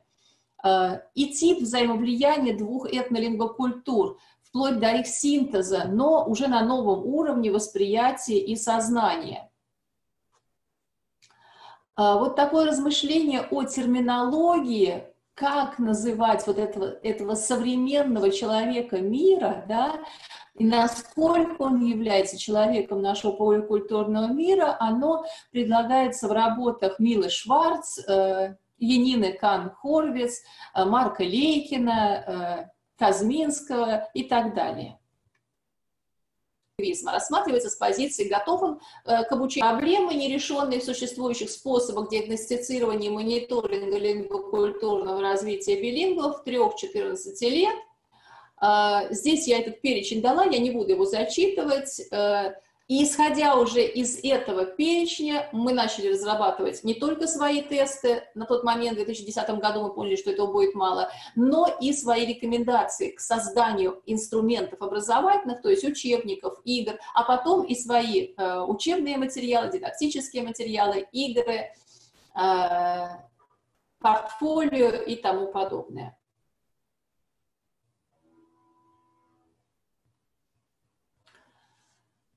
И вот здесь уже описание того, к чему мы пришли и на чем основаны, собственно, наши тесты. Они комплексные, они не только ориентированы на язык, да? Они для уровня этнолингвокультурной компетенции в системе проверки общего развития. Они для того, чтобы потом, протестировав, сопровождать, организовывать целевое, индивидуальное и групповое психолого-педагогическое сопровождение этих детей и подростков. Они учитывают, какой язык другой родной и какую языковую комбинацию мы хотим сформировать. Они опираются на правовые нормы, в том числе образовательные стандарты и требования и реалии страны постоянного проживания ребенка. То есть это не может быть один и тот же тест на русском языке для Египта и Испании, да, и Германии. Это исключено, потому что это разные культуры, то есть это все должно быть адаптировано. Более того, у нас все тесты, они реально не только билингвальны, но и бикультурны. То есть есть тест на русском языке с учетом русской национальной картины мира, и есть тест такой же на другом языке ребенка с учетом другой национальной картины мира. И получается, что новый подход к вопросу переключения естественными би- и полилингвами этнолингвокультурных кодов, который предлагается нами, базируется на комплексном анализе личности билингва. И точка отсчета — это возраст билингва, то есть онтогенез как точка отсчета. Что это значит? Это значит, что у нас существует тест, например, для ребенка 3 лет, учитывающий все особенности онтогенеза ребенка в 3 года. И в зависимости от того, насколько ребенок проходит этот тест, мы уже говорим, какой у него уровень. То есть не тест уровня там А1, Б1, Б2 и так далее, а тест возраста, на основании прохождения которого мы говорим, какой уровень общего развития и даем какие-то комментарии и рекомендации по этому общему развитию и в том числе языковому развитию. Мы учитываем в тестах системно вот эти все показатели. То есть то, что мы говорили, способствует и определяет развитие и проявление сбалансированного билингвизма, мы это все учитываем в рамках тестирования. Мы учитываем, что основное для билингва – это реализация себя на каждом из языков, с каждой из этой лингвокультур, показать себя, рассказать себя. И мы учитываем вот этот вот пазловый модульный портрет биполилингва с зонами ресурсного потенциала. Вот они зелененькие, нижние по горизонтали. И потенциала вариативного развития и переключения кодов. Это вот зоны так называемой опасности ресурсной, это вот эти последние. Мы учитываем и объясняем и педагогам, и родителям, и после тестирования, и до тестирования, а зачем это все надо, зачем этот билингвизм, зачем стремиться к сбалансированности, не только для того, чтобы он как бы просто мог поговорить с бабушкой там, или найти друзей в другом сообществе, это лингвокультурном, а и для того, чтобы он смог себя выразить абсолютно полноценно, абсолютно открыто, на каждом из языков в рамках каждой из этих культур. И для этого мы создали вот такую инфографику, где мы показываем, что действительно оптимальнейший вариант стремления к относительно сбалансированному билингвизму и пониманию ребенком другого языка, не странового, как другого родного, ни в коем случае не второго родного. Уже вот этим второй родной мы отнимаем у ребенка право на понимание вообще его как родного, потому что, значит, второй по очереди, по какой очереди, да, то есть уже куча вопросов. Значит, как языка, как другого родного или как неродного. Это индивидуальный выбор ребенка, как он будет, или подростка, как он будет относиться к этому языку, что это его другой родной язык, или это родной язык его папы, мамы, для него не родной, но интересный, полезный, необходимый, да? И, кстати, вот это тоже, вот эту особенность, какой язык это для ребенка, это язык другой родной или не родной, или очень часто мы выясняем, что он вообще родной, да, основной, преобладающий, потому что ребенок недавно переехал за границу, или он иностранный, потому что уже произошла фасилизация, потому что родители с ребенком не говорили, потому что никто не следил за развитием этого языка и не занимался этим целенаправленно. То есть вот на какой ступенечки вот этой таблички находится конкретный тестируемый, мы тоже выявляем в процессе тестирования. То есть до начала мы не знаем, это выявляется именно в процессе на основе тестов, которые созданы, еще раз подчеркну, по возрастным характеристикам ребенка. В 14 лет ребенок может быть как носителем русского, как родного, так и другого родного, так и не родного. Да, сейчас говорю, что это абсолютно субъективные отношения, другой родной или не родной, или русского как иностранного по уровню как бы своего развития и владения. Ну и теперь, собственно, мы посмотрим, а из чего же состоят наши тесты. Вначале, на первом этапе развития нашего комплексного диагностического тестирования в 2009-2010 году мы разработали систему Roadmap Bilingual, дорожная карта билингва, которая состоит из 3 частей. Опросника для родителей, тестов, собственно, таких комплексных диагностических с листами анализа и интерактивного календаря портфолио дошкольника. С 2018 года существует вообще весь комплекс, компетентностное портфолио 3.99, то есть с 3 до 99 лет. И цель предлагаемая, вот эта система Ромбик, цель предлагаемой нами системы Ромбик – это оптимизация психолого-педагогического сопровождения детей и подростков билингвов, как правило, это дети трудовых мигрантов или беженцев или эмигрантов, в образовательной организации с учетом истории миграции, ситуации в семье и личностного индивидуального развития ребенка. И система Ромбик призвана решать следующие задачи: привлечение семьи к активному участию в образовательном процессе путем информирования родителей о роли семьи в становлении и развитии вот этого самого дву- и многоязычия. Мы именно с родителями не используем термин билингвизм, полилингвизм, мы говорим о дву- и многоязычии, это им проще. И мы объясняем, почему их роль родителя, она является ключевой, без них мы никуда. Второе – привлечение внимания педагогов, социальных работников, а также родителей к особенностям развития ребенка-билингва и важности взаимодействия семьи, окружающего социума, то есть сообщества, и детского сада, школы государственной для их поддержки или коррекции. Третье – это отслеживание динамики становления и развития биполилингвизма в связи с динамикой общего возрастного развития ребенка и в связи с особенностями его этнолингвокультурного окружения. Очень может быть, что ребенок на русском языке показывает меньший уровень возрастного развития, чем на языке страны проживания. Поэтому нам необходимо именно вот, ну скажем так, иногда перепроверять тест на русском тестом на другом его родном языке.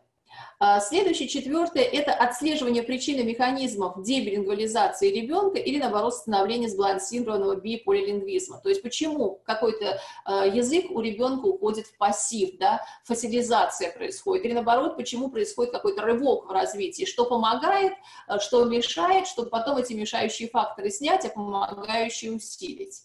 И, наконец, наблюдение за взаимовлиянием языков и культур в окружении ребенка, в семье, в образовательных учреждениях и их воздействие на самоопределение ребенка. Это тоже одна из задач. И вот так выглядит, собственно, система дорожной карты билингва, опросник для родителей и педагогов. Она не обязательна. Но, скажем так, если мы видим, что есть какая-то проблема, то необходимо выяснить как бы ее анамнез, почему она возникла, и тогда вот заполняется этот опросник, и уже понятно, откуда ноги растут у проблемы. Кроме того, это фактически портфолио, электронное портфолио ребенка-билингва, позволяющее дальше, передавая его из детского сада, из семьи в детский сад, из детского сада в школу, заполнять дальше. У него неповторимый идентификационный номер карты билингва, и ребенок таким образом, вот вы видите, я специально показала, что на английском языке, чтобы было всем понятно. Вот здесь же есть система тестов, которые можно распечатать, он существует на 17 языках мира. Вот так это выглядит. Можно выбрать язык, запомнить. Вот это выглядит так. Эти карты билингва фактически они могут быть экспортированы, импортированы. То есть они очень активно, с этим можно работать и этим можно пользоваться. Заполнять может и школы, и родители. И здесь есть и общие сведения, и данные образования родителей, образование ребенка, и лингвокультурные комбинации, и медико-педагогические какие-то особенности, если они есть у ребенка, и поведенческие особенности. То есть здесь все полностью сохраняется. Потом можно показать готовую карту в доке, в PDF или HTML, если это нужно для сайта школы или какой-то другой организации. Распечатать ее можно, и фактически это действительно основа портфолио ребенка-билингва. Педагог, заполняющий, да, или врач, или кто-то еще заполняющий эту карту, пользующийся этой картой, может вносить свои комментарии о каждом ребенке. Для этого есть специальное поле.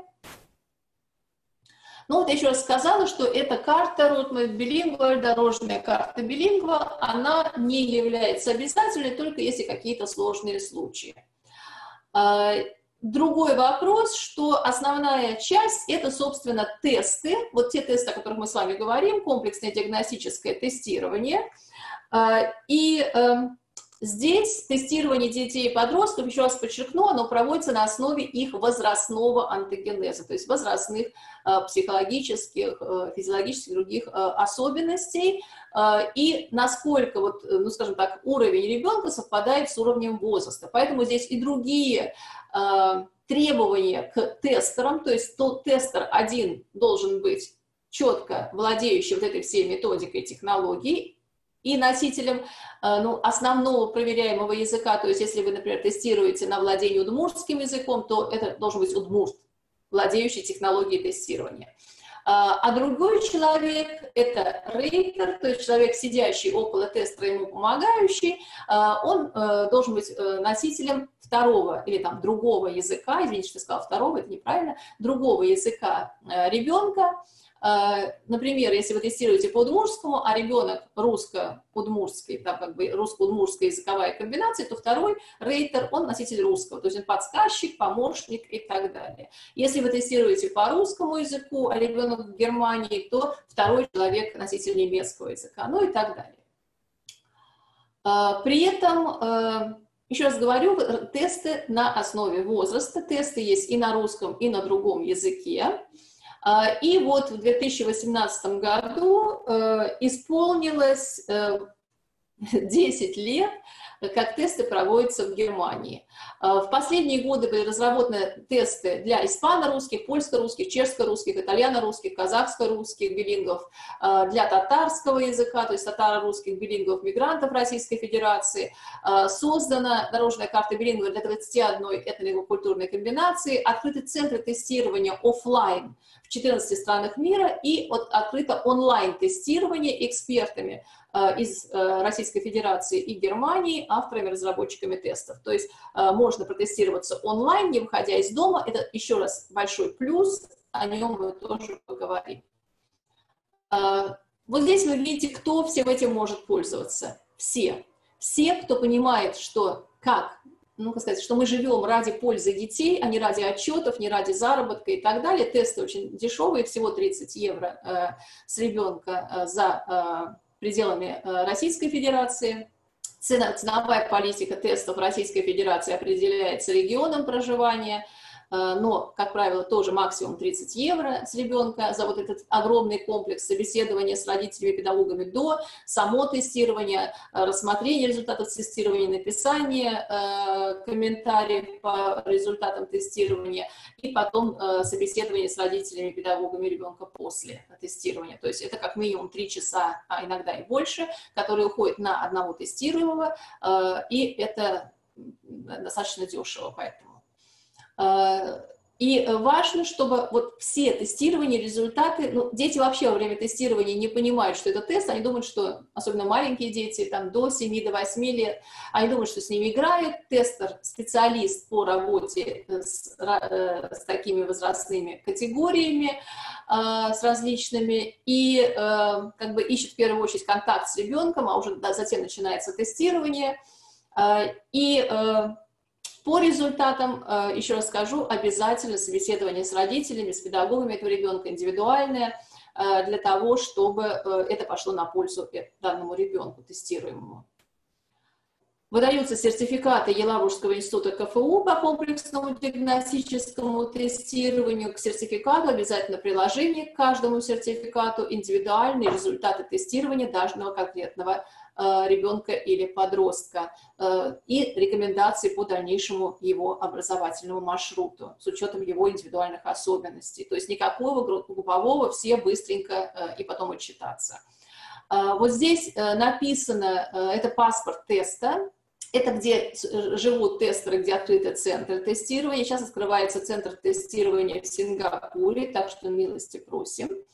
И еще вот ко всем этим странам, уже существующим регионам, есть центр тестирования в Екатеринбурге, есть центр для мигрантов, да, есть центр тестирования в Петербурге, есть центр тестирования в Москве, есть центр тестирования в Елабуге, в Уфе, в Ижевске, это если говорить о России, так что тоже милости просим. И дальше мы поговорим очень коротко о составе самих тестов. Они особенные, чем они отличаются от, например, тестов, которые предлагают, говоря о тестах для билингвов, также другие, предлагающих сейчас платно, а сейчас количество тестов для билингвов выросло просто в геометрической прогрессии, растет дальше. Это, как бы сказать, выгодная и доходная статья доходов и отчетности, что вот мы работаем за рубежом. Но еще раз говорю, всегда нужно исходить из пользы для ребенка. И поэтому здесь у нас тест говорения с и без визуальной составляющей, очень важно. Если дети с ОВЗ, то еще с объектом, то есть тактильной составляющей. Есть чтение и аудирование, тоже с визуальной составляющей для детей до 7 лет. После 7 лет визуальная составляющая при чтении и аудировании снимается. Есть письмо, но если дети не пишущие, такое среди билингвов достаточно часто, что они пишут только на языке страны, но не на языке семьи, то тогда есть и замена этого письма для непишущих. И поскольку тесты с коммуникативной направленностью, то у нас нету субтеста лексика, грамматика, он излишен, потому что эту лексику, грамматику мы выявляем во всех других 4 субтестах. Зачем еще перегружать ребенка чем-то дополнительным, если все уже понятно, и из говорения его лексика, грамматика понятна, а тем более понятно из чтения, аудирования и письма. И поэтому цель у нас – это определить уровень общего развития в его проявлении на каждом из языков или на языке тестирования, определение лакун, точек роста, точек экспертизы, в том числе потенциала одаренности тестируемого, с учетом специфики становления и проявления его речевого развития. И помочь проконсультировать педагогов и родителей по направлениям поддержки и развития ребенка, данного ребенка на будущее. Еще раз подчеркиваю, что это очень важно понять, что ориентация таких тестов возможна только на возраст тестируемого.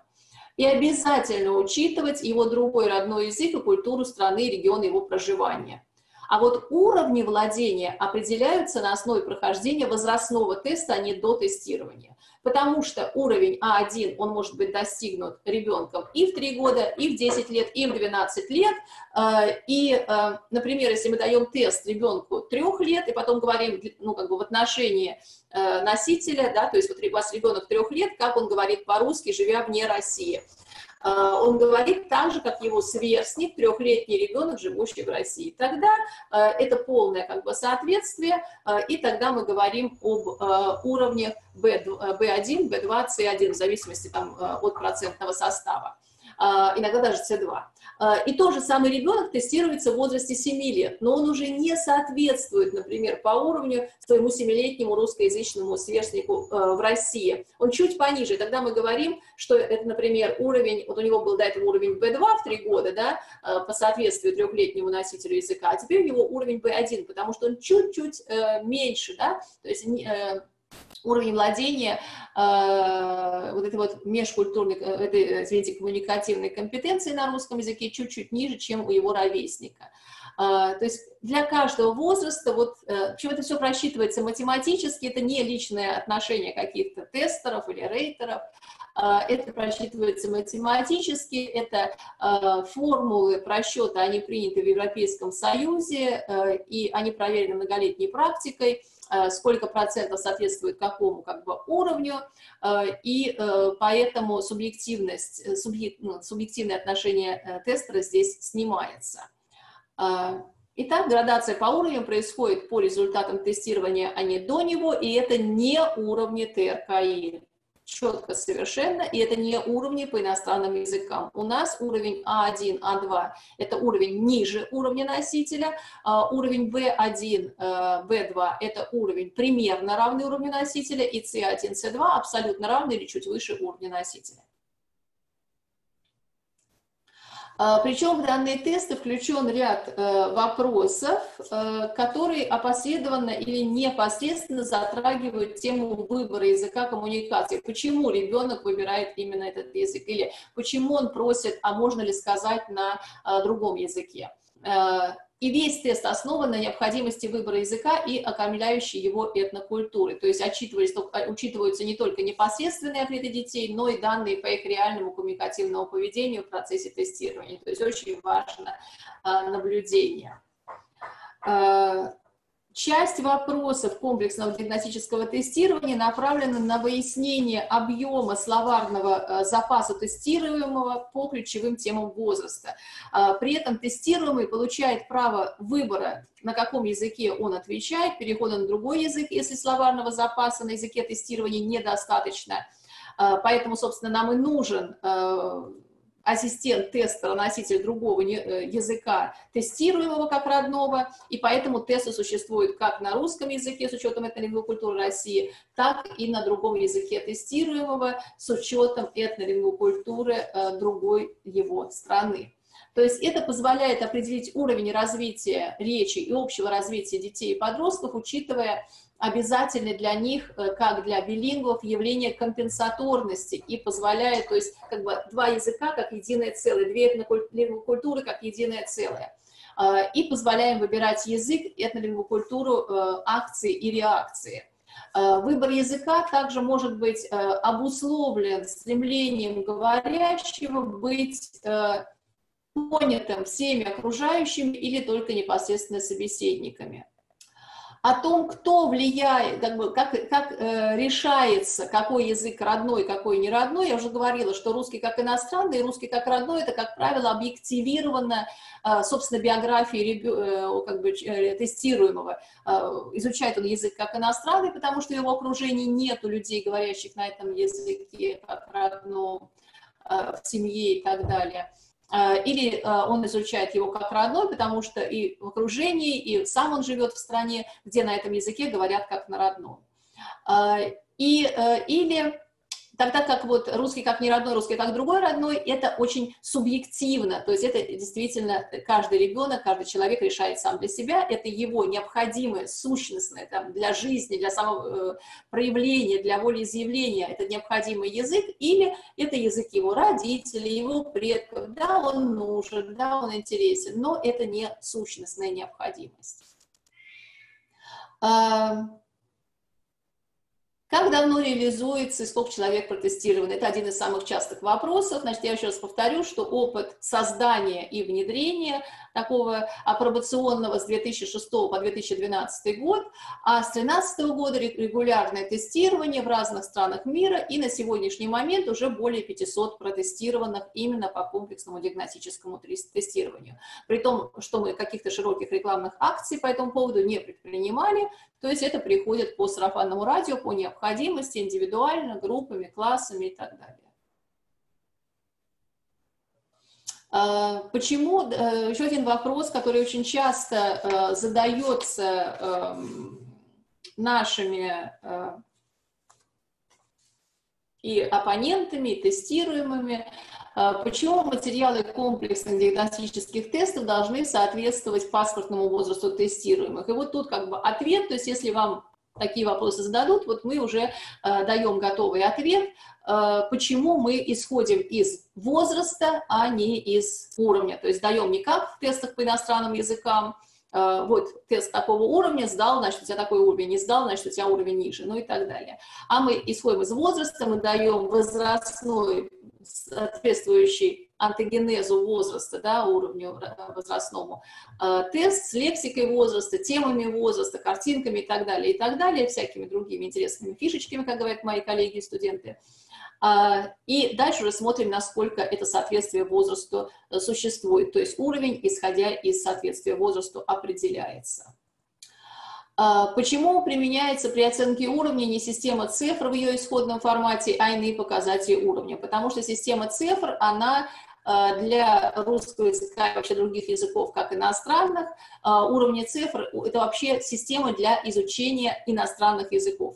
Для освоения языков, как родных или неродных, существует система CLIL, и это нужно учитывать, что это совершенно разные методики, это совершенно разные системы, поэтому учебники по русскому языку как иностранному, например, для наших билингвов не подходят так же, как учебники по русскому языку как родному, и вообще учебники другие для русских школ, максимум, что подходит, это учебники для национальных школ, да, и тут нам нужна масса адаптации, и использование уровней системы, например, по иностранным языкам, поэтому и вообще всей системы преподавания, оно не реально, потому что билингвы осваивают язык, они изучают, они погружаются через коммуникацию, они учат, там, не знаю, 81 тип склонения, как иностранцы, да, они вслушиваются в материнские интонационные конструкции, они изучают 5 интонационных конструкций и так далее. То есть вот эта разница между погружением, иммерсией и чисто изучением, освоением и изучением, ее нужно учитывать,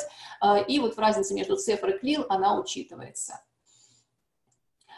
Почему тесты для билингвов не могут базироваться также на уровнях чисто языковых тестов? Потому что, вот еще раз я поговорил, мы идем от возраста к уровню, а не наоборот, потому что при таком обратном движении, если мы даем, например, тест уровня, ну там считает ребенок или его педагог, что он владеет уровнем B2, он получает тест уровня B2, он не справляется с этим тестом, потому что у него этого уровня нет, потому что там специфика есть, да, в отличие от русского как иностранного, есть специфика отчасти стихийным овладением русским как другим родным или неродным билингвами, и у него наступает такая демотивация. Не хочу я вообще, этот русский мне не нужен. Да?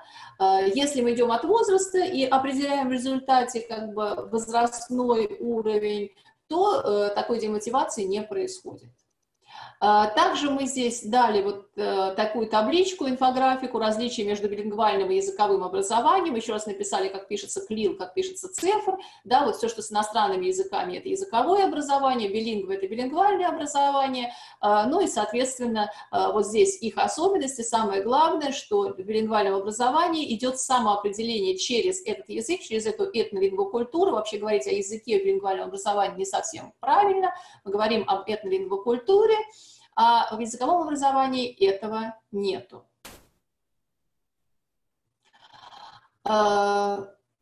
Все далее идущие инфографики – это помощь вам, если вы говорите с коллегами, если вы для себя хотите понять, а как тикают, да, наши тесты, в отличие от тестов тех же по ТРКИ или по другим иностранным языкам.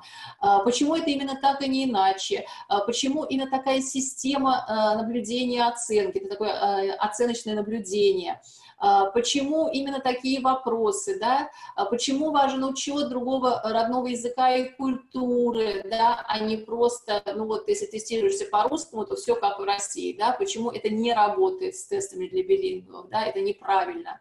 С учетом формирования национальной картины мира или интернациональной картины мира билингва, почему нужно учитывать и другую сторону медали.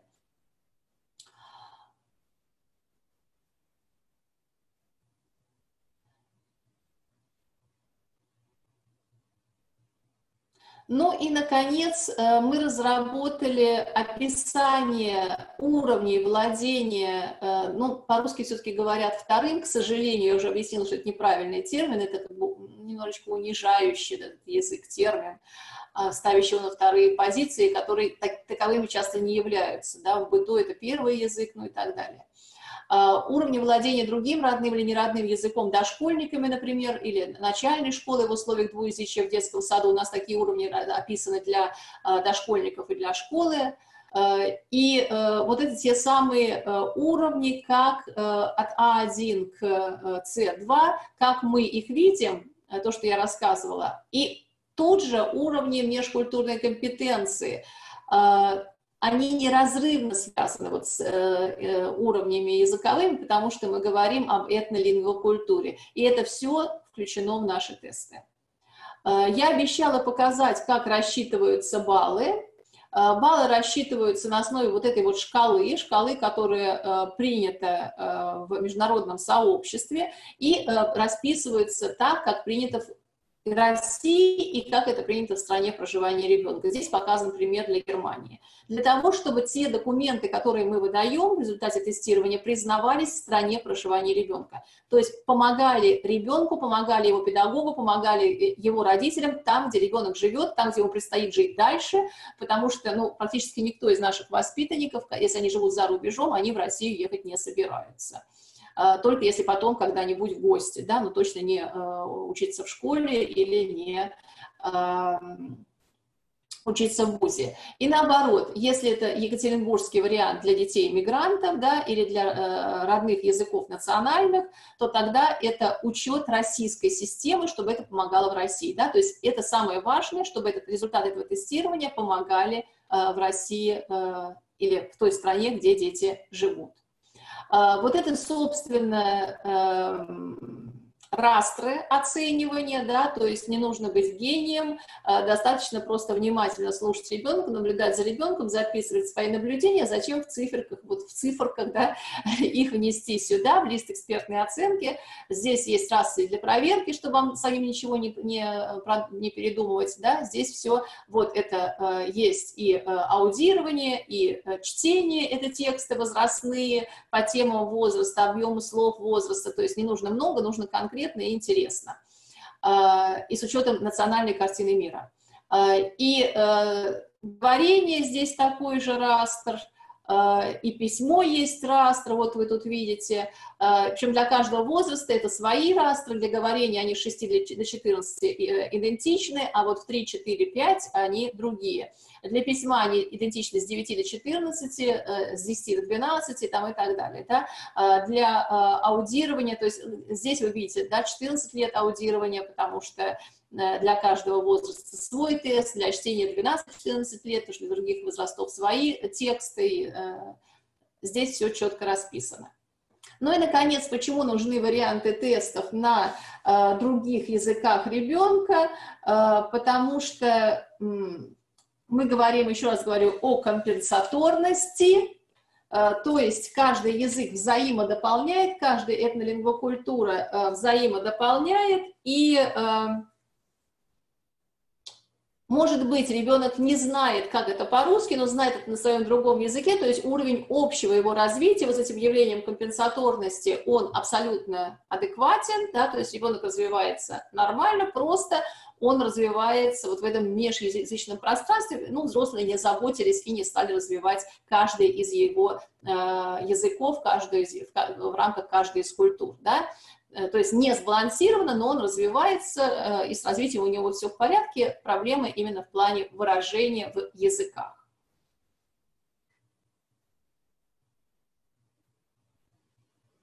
То есть, как бы, если ребенок отвечает на нерусском языке, например, то есть не на языке тестирования, то есть мы тестируем по русскому языку, он отвечает на каком-то другом своем языке, это не зачитывается в баллах, то есть считается, что он не ответил, если вот говорить об этих вот растрах, но пишется, что он ответил на другом языке, то есть на бальной системе это не отражается, но это отражается на общих выводах, на комментировании, что с его развитием все в порядке, просто вот эта тема на русском языке у него вот в этом аспекте не развита.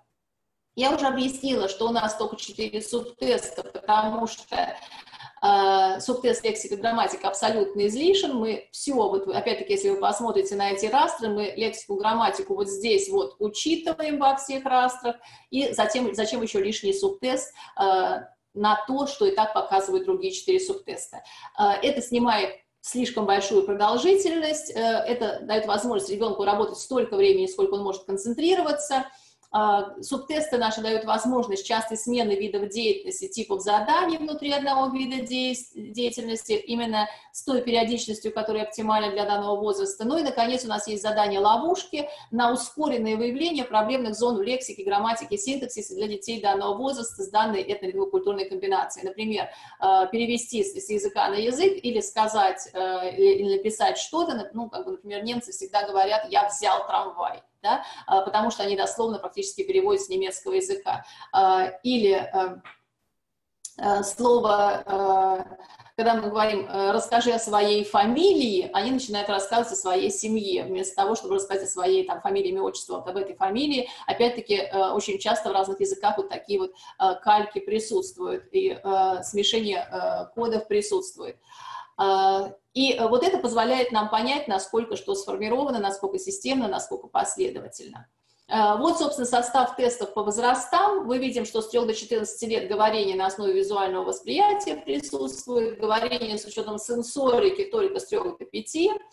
Оно не обязательно привлекается, если тестируемый не справляется с другими типами говорения, и говорение памяти ситуации с 3 до 14.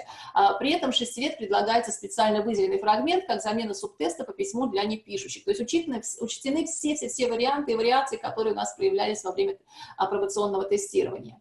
Субтест аудирования есть с визуальным компонентом для 3-5 лет, он обязателен, и без визуального с 4 до 14. Субтест чтения есть с 5 до 14, письмо с 4 до 14, потому что есть некоторые дети уже, которые немного пишут 4 года, и это не обязательно с 4 лет, но вот если такое есть, почему бы и не дать ему возможность похвалиться.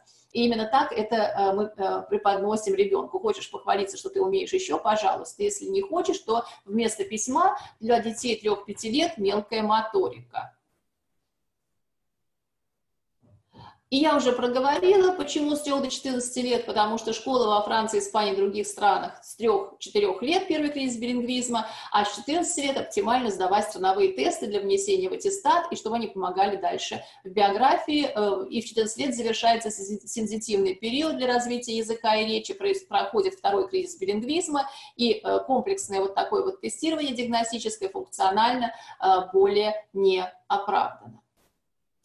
Дальше идут те слайды, о которых я уже проговаривала. Я говорила, что тесты должны создавать такие люди вместе, то есть специалисты из страны, где проживает ребенок, и из страны, являющейся носителем языка тестирования, то есть, грубо говоря, для русско-немецкого билингвизма должны объединиться, и так, в принципе, и произошло, специалисты из России и из Германии. Причем специалисты не только лингвисты, но и психологи, культуровед, логопед, дефектолог для создания вот этих вот тестов, полностью отражающих всю реальность ребенка-билингва. Здесь показано, почему это именно так, почему только тест по языку, вот она лингвистика, да, чистое, да, он не может быть показателем, потому что билингвизм проявляется вот связан со всеми этими областями науки.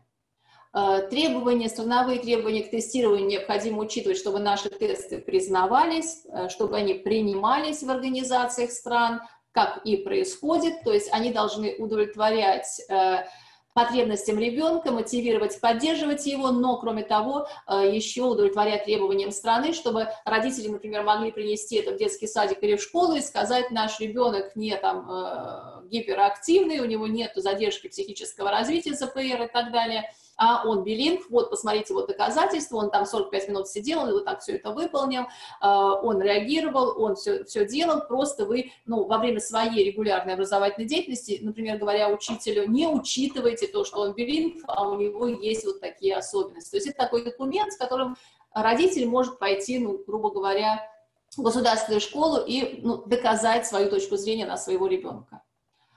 Здесь перечень выводов, которые позволяют сделать тесты, тоже рекомендую вам их изучить. Они сделаны, эти перечень выводов, сделаны не только на основе тестирования за рубежом по русскому языку, но и в России по русскому языку для мигрантов.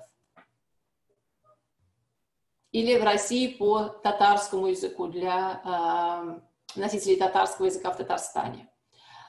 Что получают в результате, очень часто говорят родители, а что мы получим? Понимаете, к сожалению, родителей и педагогов часто не интересует, что они получат конкретно портрет своего ребенка-билингва, чем ему помочь, на каком этапе развития он находится, какие у него проблемы, какие у него вопросы. К сожалению, вот эта вот детализация портрета собственного ребенка, ну, мало кого из родителей интересует, им интересна бумажка. И вот чтобы об этой бумажке поговорить, мы всегда говорим, они получают сертификат международного образца, который входит в состав европейского языкового и европейского компетентностного портфолио и учитывает все стандарты для подобных документов. У нас для разных стран разные образцы документа. При несдаче получат справку и возможность пересдать в течение года. Кроме того, получат они индивидуальное консультирование до и после с выдачей письменного документа по консультированию. Дополнительные материалы, будет расписан индивидуальный образовательный маршрут именно для этого ребенка. Ну и кроме того, мы обращаем внимание родителей, что, ну хорошо, там вы можете пойти сдавать, например, ТРКИ, если вам очень хочется, но сертификат ТРКИ не является основанием для поступления в ВУЗ Российской Федерации, там нужно ЕГЭ, в других странах тем более, и все языковые сертификаты, кроме сертификатов уровня С, они срок действия имеют 3 года, да? То есть, ну, скажем так, вы ничего не выигрываете. Конечный важнейший результат нашего тестирования – это понять, насколько сформирована коммуникативная компетенция ребенка. Если не сформирована, в чем проблема? Если сформирована и формируется интенсивно, то в чем позитивные стороны, что поддерживает, при этом языки рассматриваются как инструмент, как термометр, и термометр в том числе взаимоотношений в семье, взаимоотношений в школе, взаимоотношений в детском саду, и очень часто по результатам вот такого тестирования дальше проводились беседы с психологом, потому что были выявлены проблемы в семье, в детском саду, в школе, и связанный с ними отказ ребенка от общения на одном из языков, и консультировали наши специалисты, родители, педагогов по путям преодоления данных проблем. Есть теперь онлайн-тестирование. Онлайн-тестирование по той же цене, что и офлайн. Просто оно удобнее. Почему удобно? Вот здесь есть и снятие стресса, экономия времени и финансов по приглашению какого-то внешнего тестера, и оплате его проезда, оплате его работы, там, проживания и так далее. При этом используются мотивирующие детей и подростков IT-технологии. 1 на 1 с каждым ребенком сидит тестер, идет автоматическая запись всего теста для дальнейшей самопроверки самого тестера и консультирования педагогов и родителей. Абсолютно прозрачен весь процесс тестирования, и все это в удобное время и небольшие сроки. И вот здесь мы даем как раз линк, как записаться на тестирование и что входит в стоимость. Что еще разработано по результатам тестирования? Вот здесь перечень, я уже сказала, что мы не остановились на тестировании, мы начали разрабатывать пособия, которые полезны именно для детей-билингвов, и вот здесь как раз материалы этих пособий, статей и подсказки для педагогов, родителей и материалы для, собственно, детей. Чтобы закончить вот этот наш затянувшийся немного, это мое выступление, я хочу сказать, не только как тестирование помогают педагогам, родителям и детям самоопределиться, понять, зачем это все, как это все поддержать. Они как бы дают фундамент, почву для родителей, которые хотят сохранить двуязычие, многоязычие, или педагогов, которые понимают, что английский в Удмуртии, наверное, или английский в Якутии для ребенка-дошкольника, он не оптимален, но они не знают, как это объяснить родителям. То есть вот для таких педагогов, ну, не то чтобы идеалистов, а педагогов и родителей, чувствующих, но не могущих сформулировать. Мы как раз вот и этой презентацией, и материалами к тестированию мы даем такие подсказки, на что ориентироваться, как объяснять, как помочь, как доказать, с чем сравнить, где посмотреть. И, наконец, мы показываем школам государственным, в первую очередь, и центрам дополнительного образования, почему важен билингвизм, почему важно позитивное отношение в нашем полилингвальном мире. И наши дети, вот как раз проблематика билингвизма, наши дети живут сегодня в большинстве случаев не в системном диалоге этнолингвокультур, а в этнолингвокультурном хаосе, которые родители не способны систематизировать в силу недостаточности иногда своего, ну, скажем так, у них образования, да, в другой области образования, отсутствие временного ресурса, равно как отсутствие понимания и необходимости вот вообще подобной систематизации в отношении языков и культур своего ребенка. Педагоги же не систематизируют, поскольку не владеют информацией о методике и необходимости подобной систематизации, и об этнолингвокультурах воспитанников. То есть они знают, что это выходец из Узбекистана, но что там, как там, где там, ну, не владеют этой этнолингвокультурой. Все группы, участвующие в диагностике, различаются неоднородностью возрастного, социального, этнокультурного состава, проистекающим отсюда различным уровнем общего развития учащихся, их мотивации к реализации образовательного процесса, различным уровнем владения обучающимися русским языком или другим языком региона и страны, неравномерностью владения учениками разными видами речевой деятельности на этих языках, особенностями их собственной языковой личности. Обучаются монолингвы, билингвы и дети с полуязычием. О нем мы сегодня не говорили, но это тоже часто показывает, что каждый из языков недоразвит. Степенью адаптированности к социокультурным реалиям страны проживания, степенью владения этнокультурным компонентом, то есть язык знаю, а что за языком, какая культура, какие традиции не знаю. И все вот эта вот каша, это этнолингвокультурный хаос, это этнолингвокультурная каша усложняет и работу учителя, и жизнь ребенка. И поэтому ключевая педагогическая задача сегодня состоит в создании условий для овладения дошкольниками и школьниками не только языком обучения, например, в России русским языком, в Германии немецким языком, но и языком семьи, языком региона, языком страны исхода родителей и представленными в обоих языках этнокультурами. Потому что только это станет основой процесса успешной кросс-культурной коммуникации, интеграции в окружающее диаспоральное и коренное сообщество. А значит, необходимо сегодня вот в этот процесс в глобальном мобильном образовательном пространстве с разноканальными потоками информации привлекать как можно больше не только инструментов, но и специалистов из разных стран, учитывать их опыт, формировать мир и пространство образования 21 века как пространство диалога традиций, диалога культур. Как это сделать? Мы с удовольствием вам покажем, расскажем. Вот сейчас вы видите перед собой очень короткую выдержку источников, которые я использовала при подготовке к данному сообщению, наших публикаций в том числе.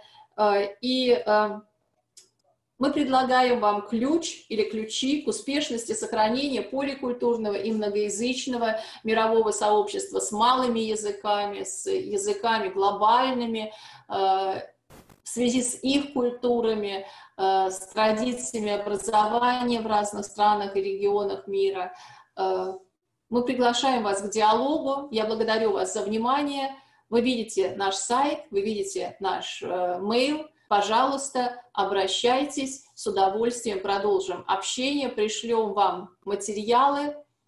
Еще раз большое спасибо за внимание и хорошего вам дня.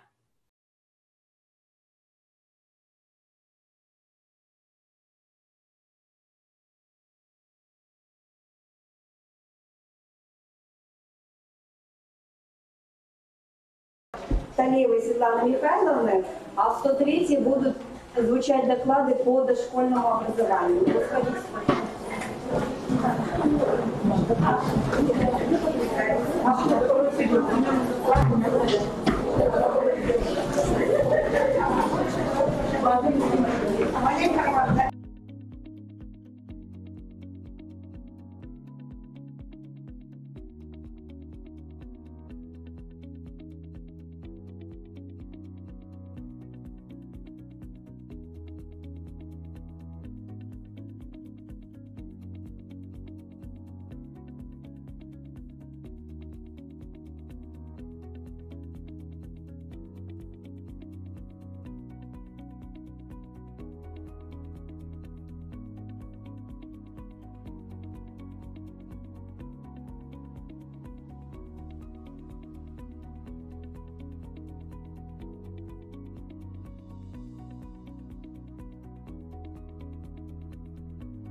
Нянилы Вячеславовны, кандидат педагогических наук, доцент Чувашского государственного педагогического университета.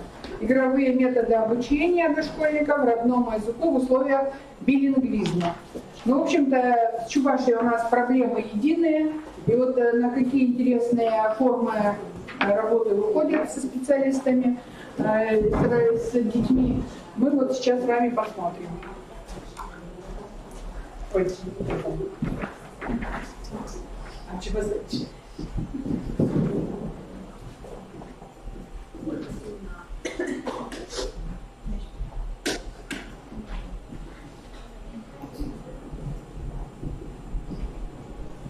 Добрый день, уважаемые коллеги и участники семинара. Ирыгун Будыргурнедия. Родной язык имеет в жизни каждого человека первостепенное значение. Тайна того, как ребенок овладевает языком, волновала давно. Сейчас складывается очень неоднозначная ситуация с изучением родных языков в учебных заведениях субъектов Российской Федерации. Многие национальные языки на грани исчезновения, поэтому важно приложить максимальные усилия для их сохранения и возрождения. Как говорил Александр Иванович Куприн, язык — это история народа, это путь цивилизации и культуры. Поэтому-то изучение и сбережение родного языка является не праздным занятием от нечего делать, но насущной необходимостью. При этом насильственное изучение родного языка приводит лишь к обратному результату. Поэтому мы считаем, что для изучения языка гораздо важнее свободная любознательность, чем грозная необходимость.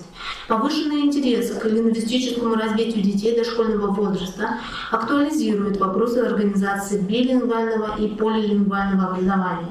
Доказано, что сохранению и возрождению языков способствует правильно организованная система билингвального образования. Однако такая система во многих регионах нашей страны пока еще не организована. Чувашская республика относится к тем регионам, где в течение многих веков осуществлялся синтез различных культурных начал.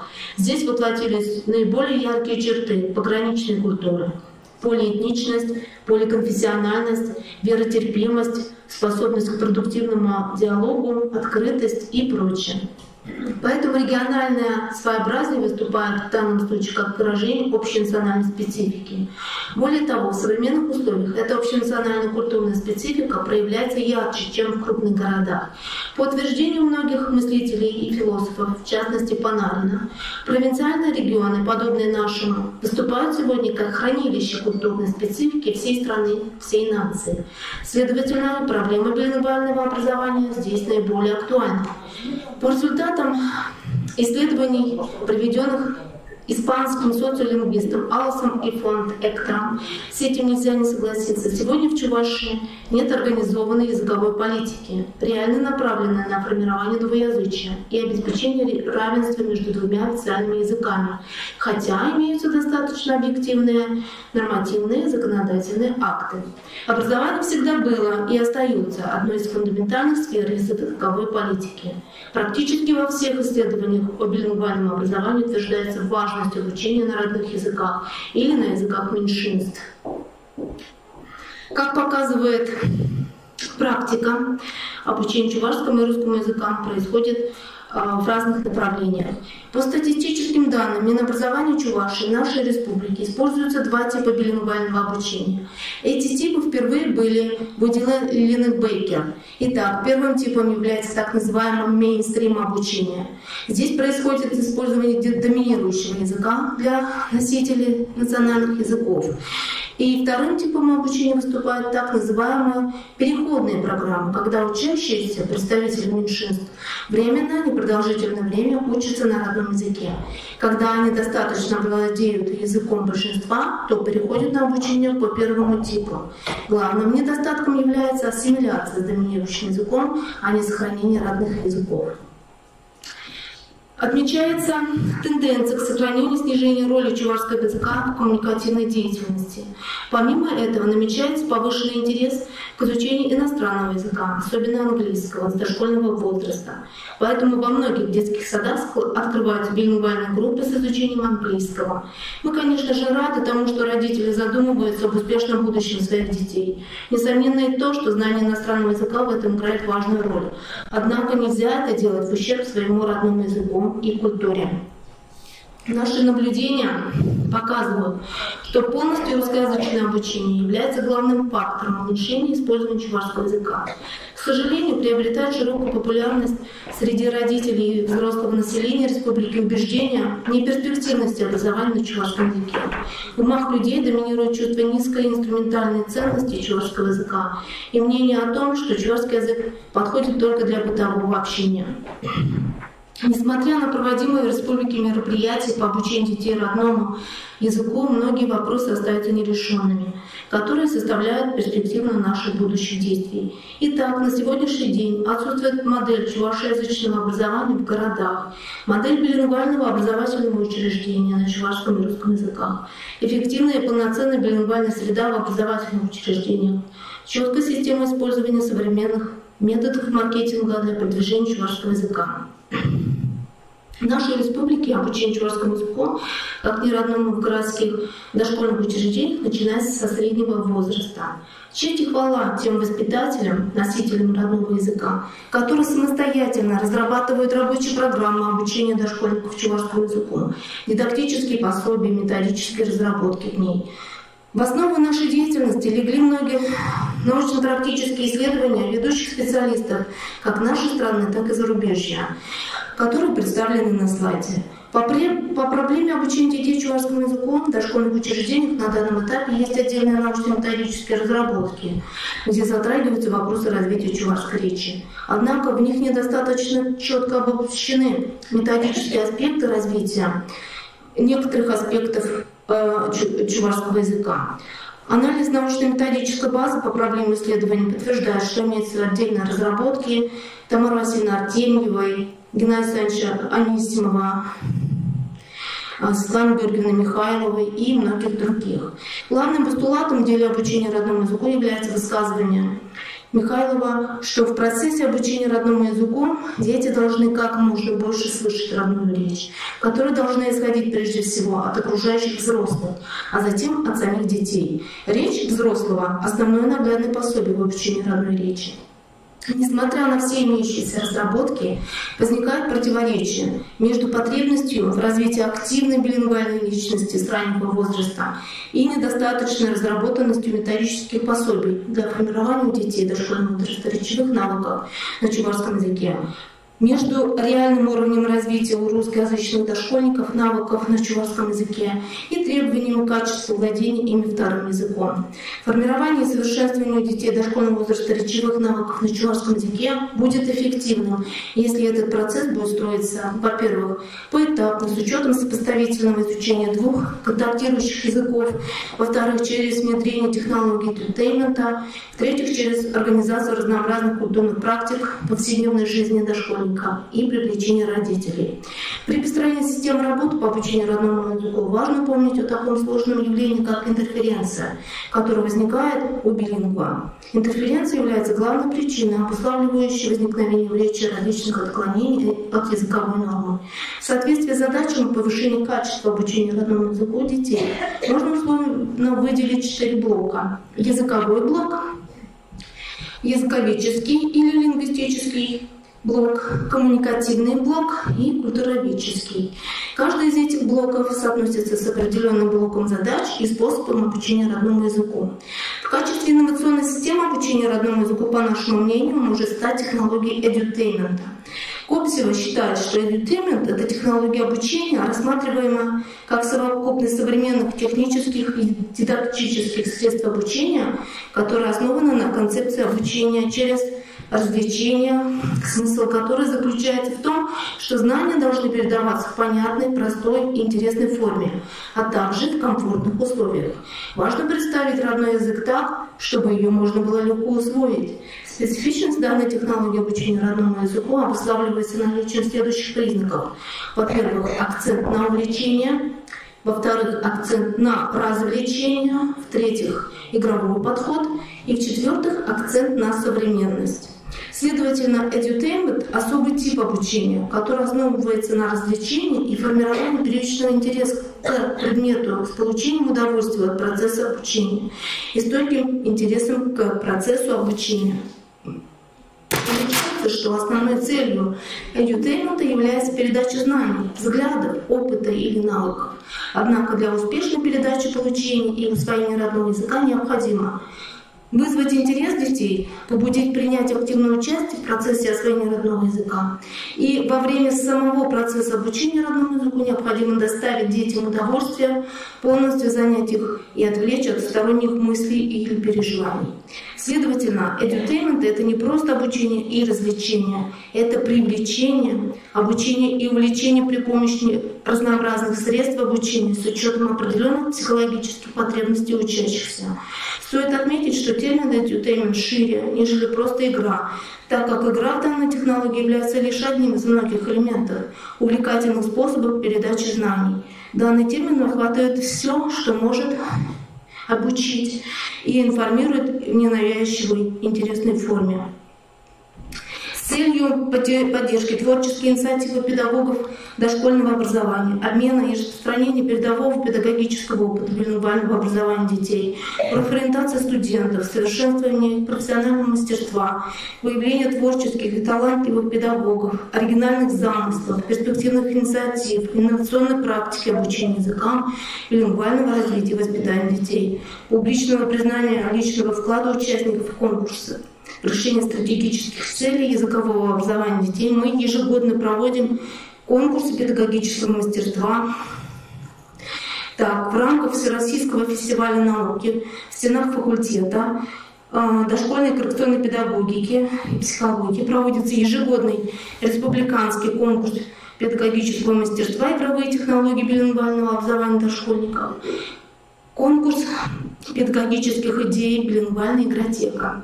Наиболее представительными и активными бывают педагоги практически со всех районов Чувашской республики. Особо активные педагоги города Чебоксары, Новочебоксарска, Цивильска, Канаша, Кугеси и села Маргауши. По результатам конкурсов пополняется банк игровых подходов к обучению детей как родному языку, так и неродному, которые представлены на слайдах. В завершении своего доклада хочется поздравить лабораторию с юбилеем, пожелать коллективу и руководителям творческих успехов, плодотворной работы и процветания. Благодарю за внимание. Тогда больше. Теплее получения. Спасибо. Нянила Нянила перепутала, она просто хотела приехать, не смогла приехать, и я ей написала о том, что раз в этом году, в прошлом году собиралась, не приехала, в этом году собиралась, не приехала, то на следующий год, когда у нас будет юбилей лаборатории, тогда уж точно надо будет приехать. Она поняла, что уже в этом году, и вот она нас уже поздравляет. Так что уже начинается у нас, да, этап. В следующем году наша лаборатория будет отмечать 25 лет со дня создания. Поэтому приглашаю всех, какие там у нас будут мероприятия, но планируем проведение республиканской конференции по этнокультурному образованию. Я думаю, что мы там как раз с вами все и встретимся, и можно будет сделать и выставку, и, может быть, к этому мы здесь тоже сделаем вот такой конкурс педагогического мастерства, заочно или как-то вот можно будет придумать, чтобы можно было потом это на выставке все представить каким-то образом. Я думаю, что тут вот есть много интересных вот таких идей, которые можно использовать в нашей организационной работе. Ну а по играм, я думаю, это все уже распространено и в практике наших детских садов тоже. Так ведь? Но в любом случае, Очень быстро все опубликовала. эти вот хотелось еще раз посмотреть, может быть, пособие. Презентация. Можно будет скинуть презентации. В общем-то, все материалы, которые вы хотите получить с этого семинара, вы можете взять себе на работу. Поэтому можно будет скинуть презентацию всей папкой. Да. Уважаемые коллеги, сейчас я хотела бы продолжить наш семинар и предложить вашему вниманию выступление специалиста из Бурятии. Биарма Дамбиевна, она заведующая лабораторией развития бурятского языка и литературы. Опыт использования технологий проектирования для развития родной бурятской речи. Прошу вашего внимания. Я думаю, что вот очень же интересно познакомиться с опытом. Добрый день, уважаемые коллеги. очень рады принятию международного семинария, посвященным проблемам родного языка, а также, что актуально в наше время, вопросам преемственности между ступенями общего образования. Вас приветствует представитель Бурятского республиканского института образовательной политики, заведующий лабораторией развития бурятского языка и литературы, кандидат филологических наук, доцент Цирляшева Байрма Тамбиевна. Тема моего выступления посвящена опыту использования технологий проектирования для развития родной, в нашем случае, бурятской речи, а также обучению бурятскому языку дошкольников в условиях трилингвальной, а что касается сельской образовательной среды, билингвальной среды в условиях детского сада. Тема эта, конечно, продиктована жизнью, поскольку в современной языковой ситуации сохранение родного языка в первую очередь зависит от того, насколько действующее поколение бурятоязычного общества сможет его сберечь и достойно передать каждому последующему поколению. Я думаю, что эта проблема актуальна и для Республики Коми. Что касается дошкольного возраста, как известно, в этом возрасте осуществляется речевое развитие ребенка, идет формирование устойчивого образа родного языка, что в целом служит опорой для формирования и развития этнической идентичности личности. А как известно, этническая идентичность в целом формируется по словам исследователей к 10-12 годам. Но в дошкольном возрасте мы закладываем самые азы. Что касается опыта нашей республики, то в 2015 году по инициативе Министерства образования и науки Республики Бурятия была опробирована, а в дальнейшем и внедрена в дошкольных образовательных учреждениях развивающая программа на основе технологий проектирования в условиях трилингвальной или билингвальной среды. Всего в этом экспериментальном процессе приняли 10 дошкольных общеобразовательных организаций, которые работали по билингвальной развивающей программе. Как вы видите на слайде, это были или бурятские и русские языковые компоненты, или русские и английские языковые компоненты.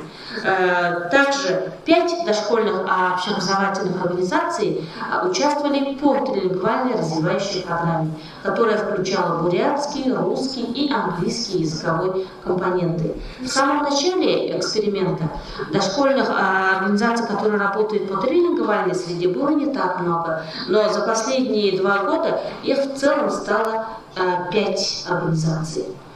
Наш институт, лаборатория развития бурятского языка и литературы, принимала непосредственное участие в этом достаточно крупном эксперименте, апробационном процессе для нашей республики.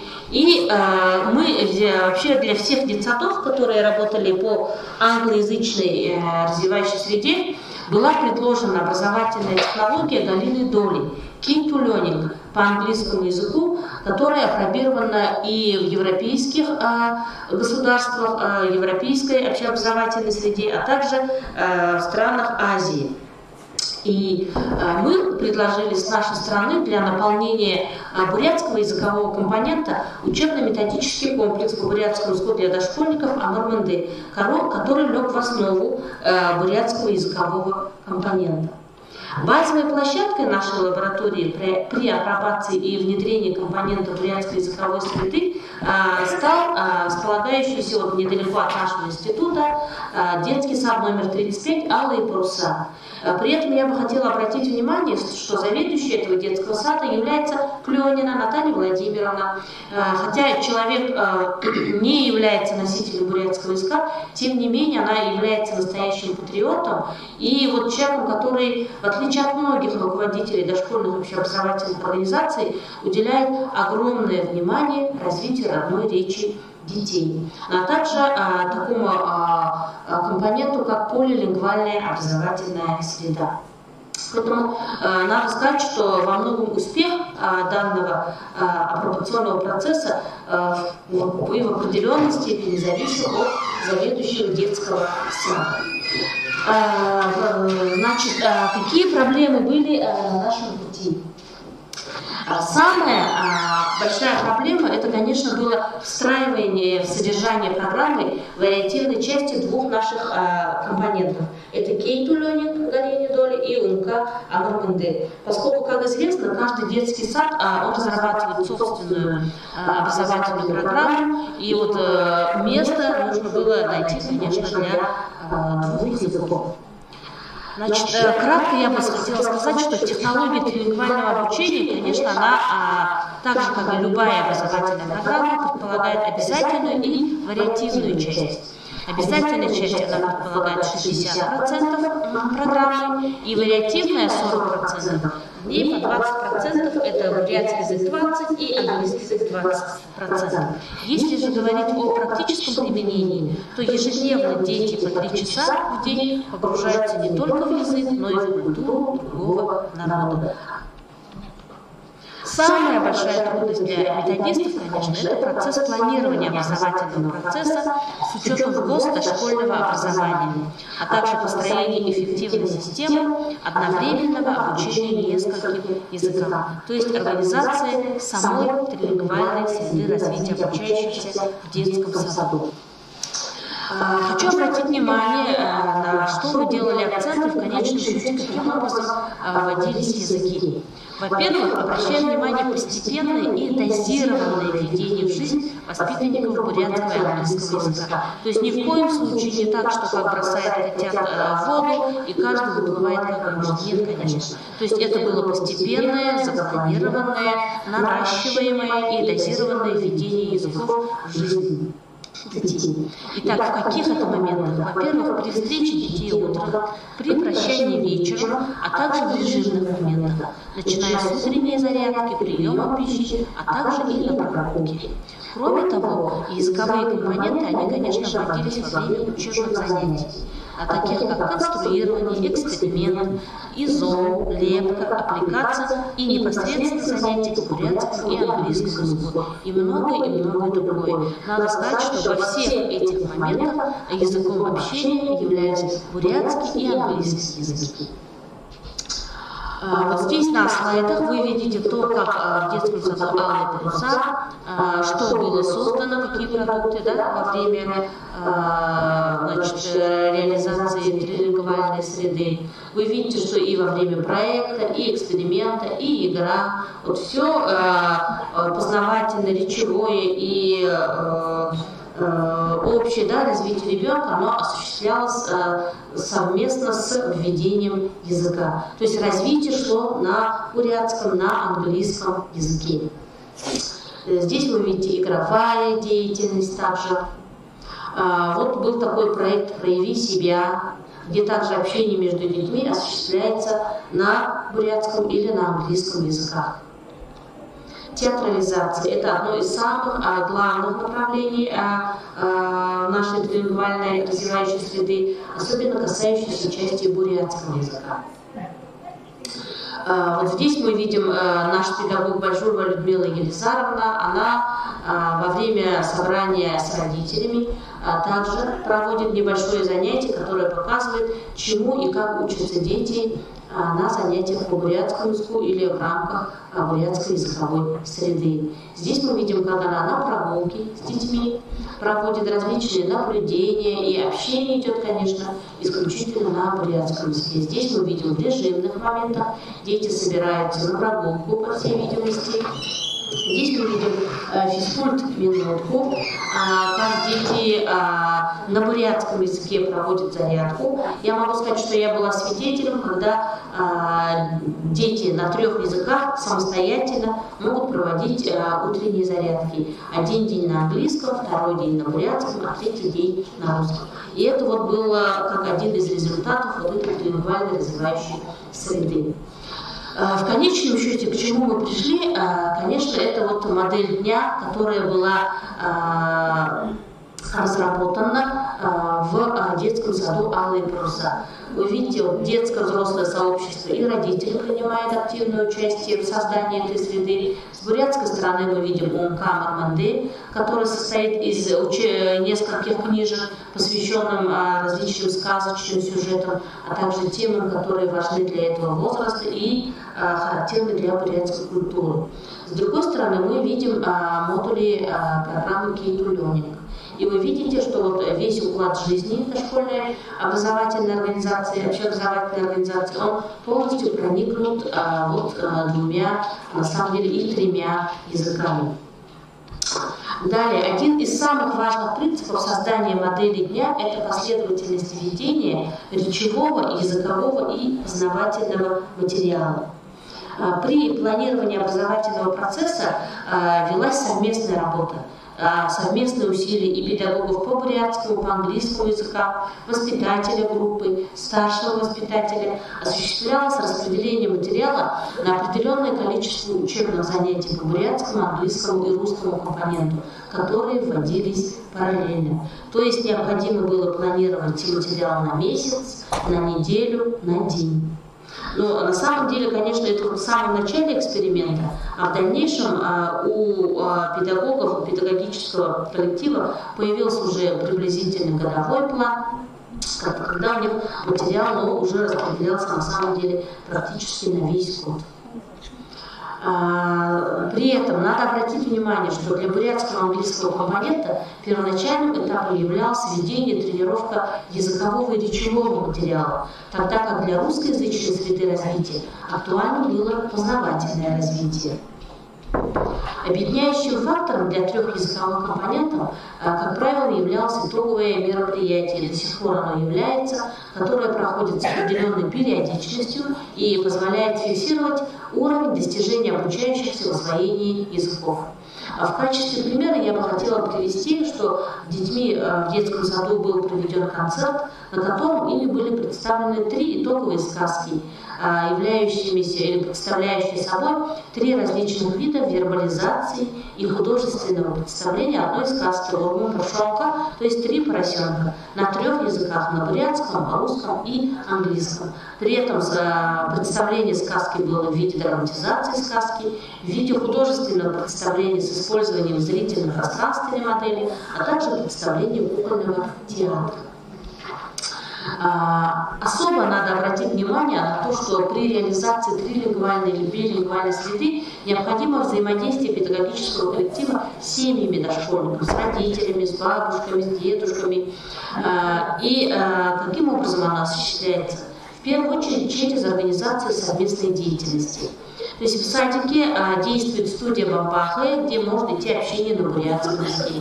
На английском языке в игролэнде с героем Тини, а также через нестандартные формы проведения родительских собраний, когда родители также вовлекаются в общение на различных языках, включение родителей в совместную организацию мероприятий и праздников, ну и проектную деятельность. Что является актуальным для сельских детских садов? Начало названия я немного поменяла, потому что трилингвальная модель, она очень хороша в первую очередь для городских детских садов, где есть хорошее кадровое обеспечение и по английскому, и по бурятскому, и по русскому языковому компоненту, конечно. А что касается сельских дошкольных образовательных учреждений, в нашем случае это наши бурятские села, как в Республике Бурятия, так и в Иркутской области и Забайкальском крае, успешно может быть реализована билингвальная модель развития ребенка, это и с языковыми компонентами бурятским и русским. То есть единственное, что будет меняться, что отсутствовать будет английский языковой компонент, конечно. И в этом отношении билингвальная модель развития ребенка в ДО, она в настоящее время является более приоритетной для развития родной речи дошкольников бурят, и очень надеемся, что получит распространение в сельских районах нашей республики. Спасибо вам большое за внимание. Если у вас возникли вопросы по теме нашего выступления, вы можете писать по следующему адресу. Это мой электронный адрес bayanma11@mail.ru. Очень надеемся на тесное и плодотворное сотрудничество с Республикой Коми, поскольку предполагаем, что проблемы у нас одни и те же. И вот очень хотелось бы нам, в свою очередь, узнать, какой же опыт развития родной бурятской речи или обучения бурятскому языку дошкольников, не владеющих бурятским языком в Республике Коми. Спасибо за внимание. Всего доброго. Спасибо. Спасибо, Биане Дамиевне. Конечно, бурятский язык мы не учим, надо потом язык своего учить, да? Но проблемы действительно схожие. Если есть какие-то вопросы, вы можете лично писать. Если вообще у вас вопросы возникают вот по лекции Екатерины Львовны, вы можете письменно ко мне обратиться, и я могу тоже как бы ей написать. Но если вас заинтересовали вот материалы семинара, я еще раз повторяю, вы можете их получить в электронном виде и дома еще раз разобраться. Какие вопросы были? В смысле? С языком. Ну, конечно. В России единая ситуация, она меняется в зависимости от количества носителей языка. Чем больше носителей языка в регионе, тем сильнее позиция национального языка. Чем меньше носителей языка, тем хуже. Но, конечно же,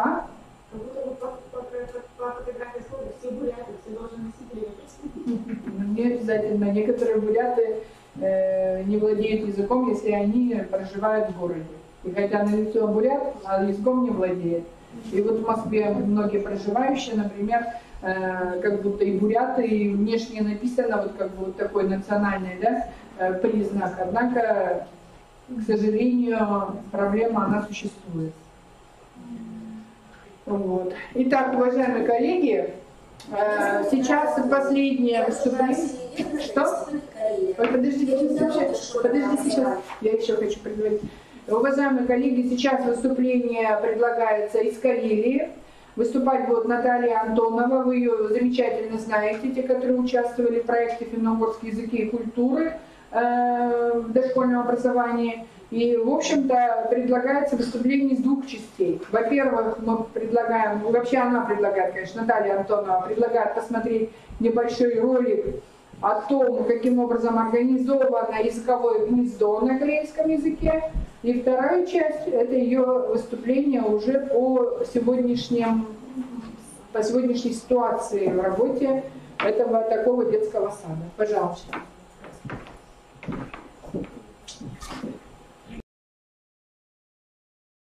Но полагаю, что это не причина не любить работать с детьми и не препятствие участвовать в данном конкурсе. Цель проекта – спровоцировать интерес взрослых к более осознанному говорению на карельском языке, который сегодня уходит из жизни. Ведь ничто так не мотивирует взрослое население, как их собственные дети. За основу взаимодействия я взяла методику «Языковое гнездо» и базу местной общественной организации, которая называется «Дом карельского языка». Мною была проведена вся организационная работа по запуску проекта. В апреле 2017 года мы открыли группу. Поскольку мы не являемся образовательной организацией, то назвались просто как «Группа дневного ухода за детьми дошкольного возраста». Поначалу было трудно заинтересовать семьи, но сегодня нас 8, и 4 ребенка стоят уже в очереди. Самому маленькому – 1,5 года, старшему – 6,5. Мы много играем и занимаемся творчеством. Ставка делается на развитие коммуникативных способностей детей в естественной среде и в течение всего рабочего дня. Воспитатели говорят с детьми только на карельском языке. Это целевой язык в работе. Именно этим мы отличаемся от обычного детского сада. Дети же в общении между собой выбирают удобный им способ. Наш проект очень демократичен. Большая часть наших детей из многодетных семей. Некоторые наши родители пошли на курсы по изучению карельского языка. Если в семьях есть знающие этот язык бабушки и дедушки, они стали разговаривать на нем с внуками. Это и есть главный результат – постепенный возврат языка в жизнь семей. Являясь руководителем проекта, я провожу много времени как с детьми, так и со взрослыми. Наша задача на перспективу – сохранить языковое гнездо, развить его и начать делиться опытом. Спасибо.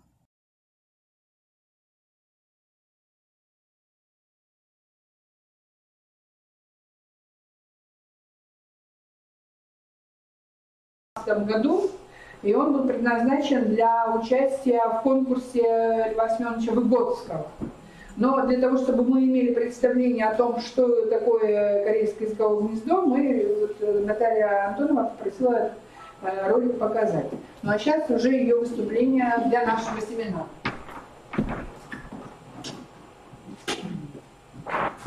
Приветствую из города Петрозаводска, столицы Республики Карелия. Меня зовут Наталья Антонова, и я очень надеюсь, что вам удалось посмотреть предыдущий видеоролик. Он был подготовлен 1,5 года тому назад в рамках участия в конкурсе Выгодского, но своей актуальности он не теряет. Мне очень хотелось, чтобы вы увидели, где я работаю, с кем я работаю, как организована наша работа. И мне приятно, и я опять же надеюсь, что, наверное, многие из участников конференции со мной знакомы, меня видели. Мы встречались неоднократно в Республике Коми в рамках российско-финляндских проектов «Языковое гнездо» и проекта «Финно-угорские языки и культуры в дошкольном образовании». Поэтому отдельный предмет Остаповой Зое Васильевне, отдельный привет в Сыктывдинский район, Усть-Куломский, Карткиросский, Ижемский, в город Сыктывкар, конечно же, я в этих местах была, и мы имели возможность сотрудничать. Я внимательно прочитала программу конференции, которая сейчас проходит у вас, и добавлю, что почему я выступаю именно не в режиме онлайн, а в записи, потому что ровно сегодня у нас начинает работу своя конференция по истории и современности коренных народов Карелии, карелов, вепсов и финнов. У нас в 2020 году Карелия празднует 100-летие образования своей республики, и проводятся такие мероприятия. Поэтому я участвую сегодня и завтра здесь, в Петрозаводске, в конференции, и удаленно вот таким образом работаю с вами. Я причисляю себя ни к воспитателям отдельно, ни к учителям, ни к педагогам, ни к преподавателям. Я позиционирую себя в Республике Карелия как общественный активист, языковой активист прежде всего, который занимается всем помаленьку одновременно. Но, тем не менее, основная часть моей сегодняшней профессиональной занятости обращена к работе языкового гнезда в том селе, где я родилась. Село называется Ведлозеро, оно находится на юго-западе Республики Карелия. И готова поделиться с вами немного результатами работы нашего языкового гнезда. Что такое языковое гнездо? Я думаю, что ваша аудитория очень хорошо знает. Я не буду об этом отдельно говорить, потому что мы много об этом говорили на наших встречах. Но, тем не менее, повторю только одно. Это форма работы с детьми дошкольного возраста по принципу языковое гнездо. Это такая технология оживления, ревитализации языка малочисленного народа в том случае, когда, например, в семье с детьми уже не говорят на этом языке, и ребенок не понимает этого языка и не может свободно на нем говорить. Тогда для таких детей в наших нынешних современных условиях можно создавать языковые гнезда, которые, в принципе, по своей форме напоминают работу обычного детского сада, но они работают на языке национального меньшинства. В моем случае, например, это карельский язык, в каком-то другом случае это может быть коми язык, или марийский язык, или ненецкий язык. И вот буквально в апреле 2017 года мы такое языковое гнездо создали в нашем селе Ведлозеро, но создали его не при детском саде, а при общественной организации Дом карельского языка, она так называется, общественная организация Карелан Келен Коди, Дом карельского языка, и помещение дома вот вы успели посмотреть, я надеюсь, в видео. То есть такая форма языкового гнезда тоже может быть. Это может быть и семейная группа ухода за детьми дошкольного возраста, это может быть и индивидуальное предпринимательство, это может быть, тем не менее, и обычный детский сад, все что угодно в зависимости от условий конкретного места и от возможностей конкретного места. Мы, конечно, когда создавали наше языковое гнездо, исходили из того, что у нас в селе Ветлозеро, которое, тем не менее, считается еще местом компактного проживания карелов, у нас на сегодняшний день, к сожалению, нет ни одного ребенка дошкольного возраста, который бы знал и говорил на карельском языке с семьи.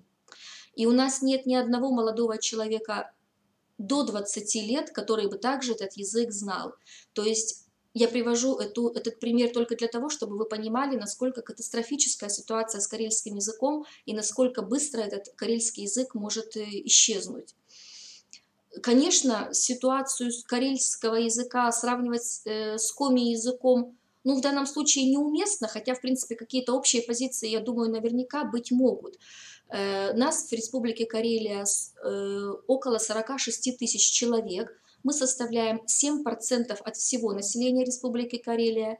И из этих неполных 46 тысяч человек, карелов, лишь только треть, то есть лишь только четверть, я прошу прощения, лишь только четверть так или иначе карельским языком владеет. Это около 15 тысяч человек. Все в разной степени, и, конечно же, основное количество, основная категория владеющих карельским языком – это люди пенсионного, глубоко почтенного возраста или предпенсионного возраста.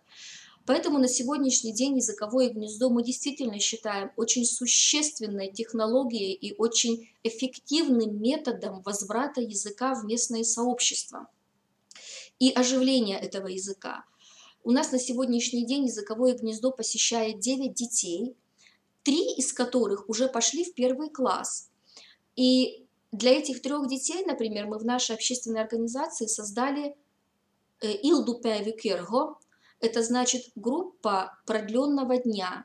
То есть после того, как заканчиваются основные уроки в школе на русском языке, у нас, естественно, школа полностью на русском языке, 3 ребят приходят к нам в продленку, и они продолжают либо занятия, либо какие-то познавательно развивающую деятельность на карельском языке.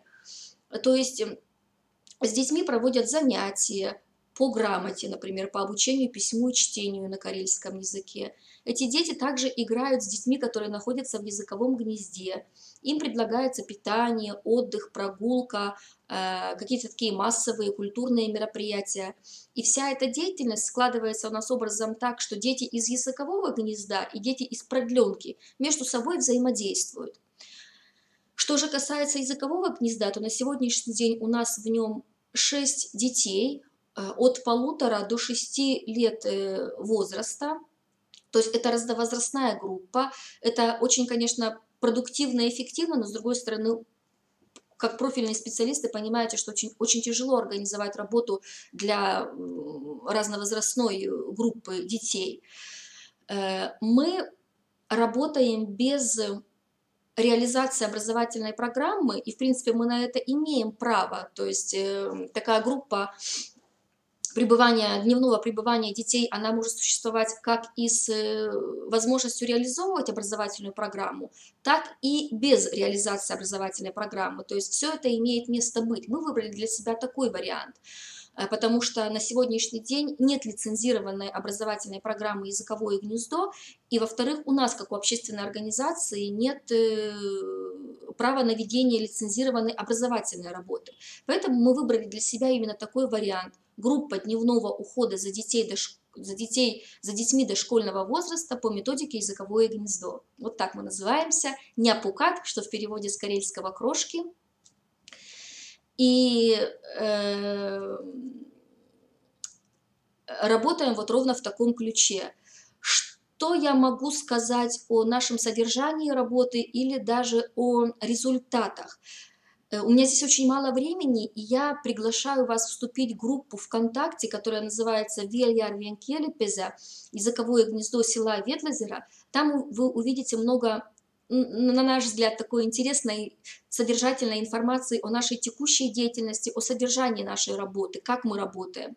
Там выложено много видео, там выложено много моментов обучения детей карельскому языку, там выложены какие-то документы описательного характера нашей работы.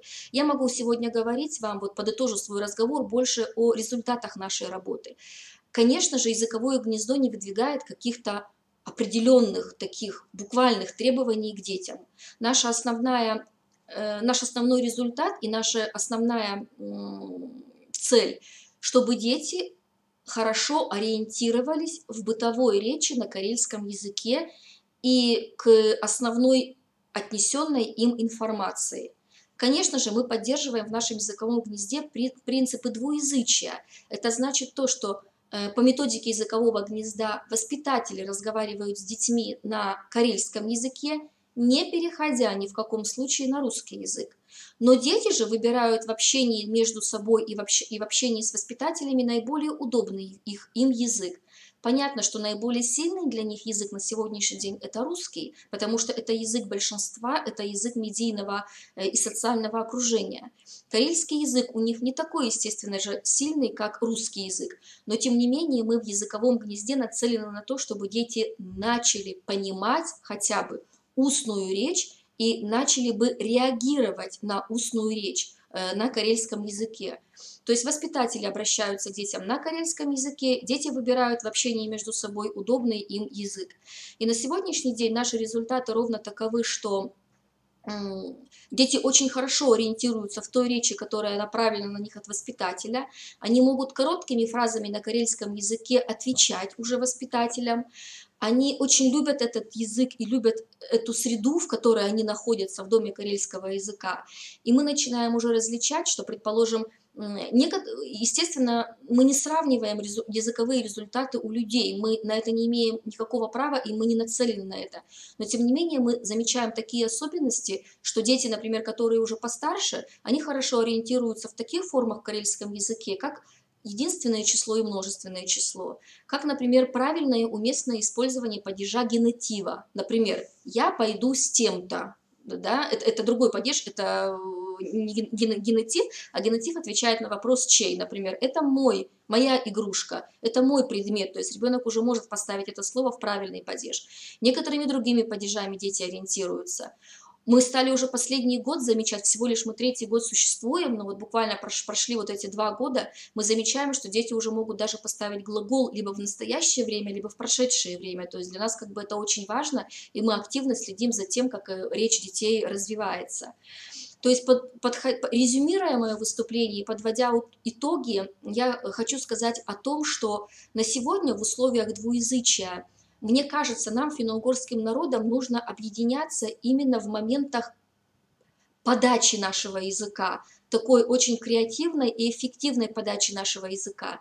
Мы уже понимаем, что заучивание каких-то шаблонных фраз, например, песен, стихотворений или каких-то простых предложений «это серый волк, а это рыжая лиса», это очень примитивно уже для детей дошкольного возраста. То есть мы должны наращивать нашу деятельность каким-то очень интересным языковым контентом для детей. И поэтому на сегодня мы готовы делиться тем, что у нас есть, и мы, конечно же, готовы как бы и заимствовать ваш опыт, все больше говоря о том, что сегодня много зависит от воспитателя и от педагога. Насколько интереснее он работает, насколько интереснее у него приемы работы по подаче языка, настолько эффективнее ребенок усваивает родной язык. Так что спасибо всем за внимание, добро пожаловать в Карелию, в Ветлозеро, в наше языковое гнездо. До встречи и в Коми, и в Карелии. Всего доброго. Спасибо.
Все-таки вы посмотрели на то, каким образом развиваются языки в разных регионах нашей России. И вы поняли, что вот это хотелось бы услышать от вас. Вот сейчас вот я хочу привлечь вас к каким-то выступлениям с целью вот подведения итога семинара, потому что то мероприятие, которое у нас будет проходить на базе детского сада номер 8, оно уже не будет относиться к семинару, но мы его сделали именно в этот день для того, чтобы больше людей могли в нем участвовать. Поэтому мы должны сейчас подвести итоги семинара и прийти к каким-то вот выводам, насколько полезны вот эти вот встречи, насколько вот интересная информация была сегодня, насколько вот это важно такие мероприятия проводить. И что вы, какие выводы для себя сделали. Вот такие вопросы к вам у меня, как у модератора семинара. Чем быстрее будем мы выступать, чем быстрее мы с вами освободимся. Потому что все равно хочется услышать все-таки ваше мнение, вот обратная связь, чтобы была, чтобы не только с нашей стороны это все происходило. Если нет, буду вызывать как учитель. Ижма Анна Александровна, кто тут ближе сидит, готовится у Горокослав. Для начала я хотела бы сказать большое спасибо. Но действительно такие семинары очень полезны в работе. Я много чего для себя записала, разные идеи, которые, безусловно, необходимо донести до педагога своих, не только в нашем детском саду, но также и в районе. Данная работа очень полезна и нужна. Что еще сказать? Как вы готовы к открытию опорно-методической площадки? Ну, в настоящее время мы готовимся. Мы возобновляем, получается, ту работу, которая проводилась нами уже несколько лет подряд. Мы уже, наш детский сад существует всего 5 лет, но все эти 5 лет у нас этнокультурное образование стоит на первом месте. Многие уже знают, что в Ижемском районе у нас язык сохраняется, люди и дети разговаривают на коми языке, но необходимо вот это все поддерживать. Сейчас, чтобы открыть этнокультурную площадку, у нас собирается все в одно, чтобы ресурсы объединяются, чтобы можно было делиться с другими детскими садами, с другими районами. Ну, в первую очередь, конечно, внутри своего района, потому что где-то работа проводится, а кого-то еще надо включать в работу. Вот. И очень приятно, что вы нас позвали на данный семинар, но в следующий раз надеемся, что и мы сможем поучаствовать и поделиться своим опытом. В следующий раз мы надеемся, что мы проведем такой семинар на базе вашего детского сада. Так, поедем. С удовольствием. Пожалуйста, Удовский район. Да. Еще и на экране поедешь. В общем, большое спасибо, конечно, что вы организуете, да, ежегодно, не один, а несколько семинаров, конференций. Они все равно дают, мы вроде и теорию читаем, знаем уже столько, с 2011 года, да, начали работать по этой теме. Но все равно любой новый семинар дает новые идеи, новые мысли, а главное толчок, новый толчок для каких-то практических действий. Ирина Александровна, заведующая детским садом села. А кто тут заведующий? Старший воспитатель детского сада села Кослав, Удовского района. Какое-то время этот детский сад у нас был также ресурсным центром республиканским по этнокультурному образованию.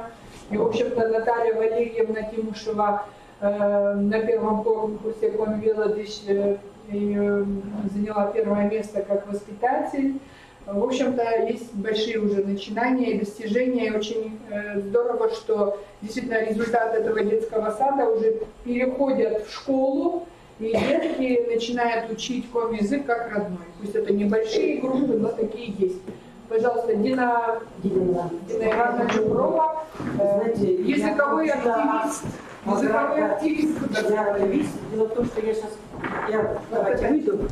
Скоро у нас будет переговорное собрание по выбору делегатов на коми-конференцию. И я, конечно, и завтра буду в Косове выступать, и в Усогорске. Вот то, что я услышала, потому что тема нашей конференции, именно я предложила, это родной язык. Дело в том, что у нас Удара, вообще район один из уникальных, но так случилось, что был проведен мониторинг в прошлом году, и я услышала от министра образования, что 4,9% изучают коми-язык как родной. Все перешли на государственный.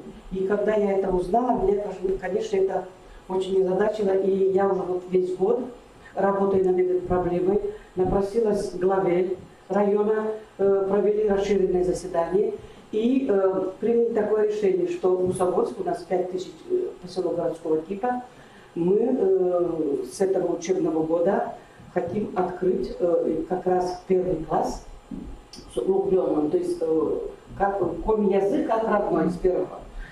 Ну и, конечно, знаете, вот мне все понравилось, вот я себе записала, я уже много выступаю, потому что действительно педагог может оттолкнуть детей от языка. Таких очень много, я всегда привожу в свои выступления Ленина, Владимира Ленина. Он когда говорил про коммунистов, советскую власть могут испортить только сами коммунисты. Что и получилось? Отвращение к коми-языку могут вызвать только педагоги коми-языка. И на самом деле у нас вот 13, в начальной школе 13 человек. И вот недавно я в садике Аленка 10 лет уже веду подготовку к школе. Называется «Холодыка коми-языка». Двухгодичная программа.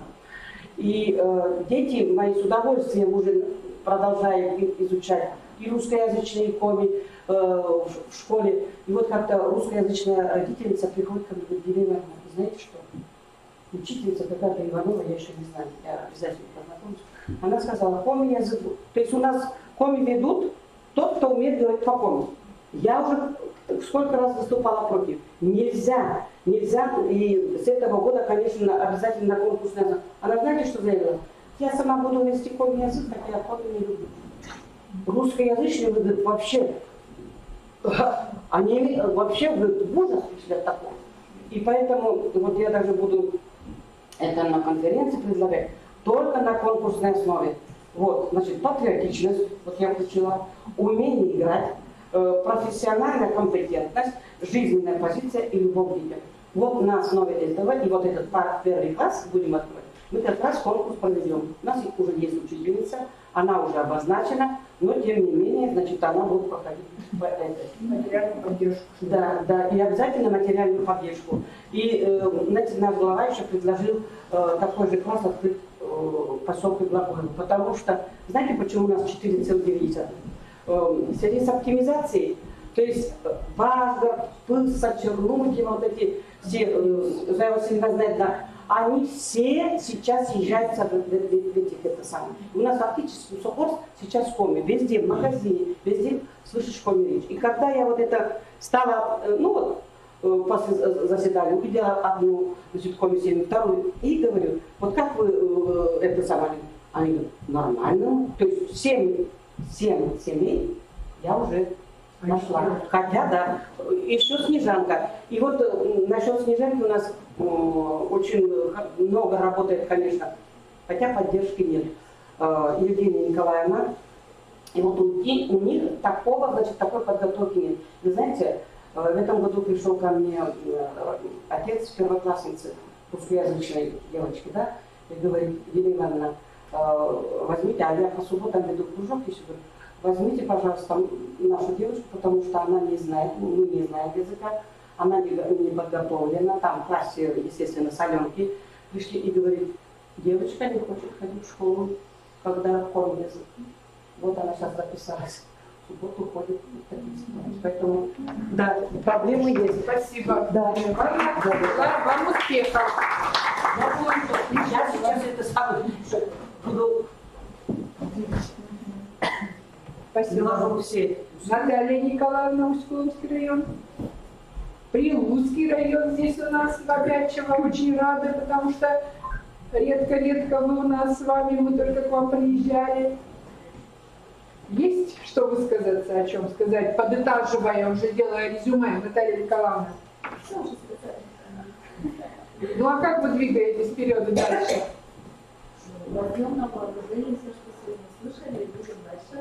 Да.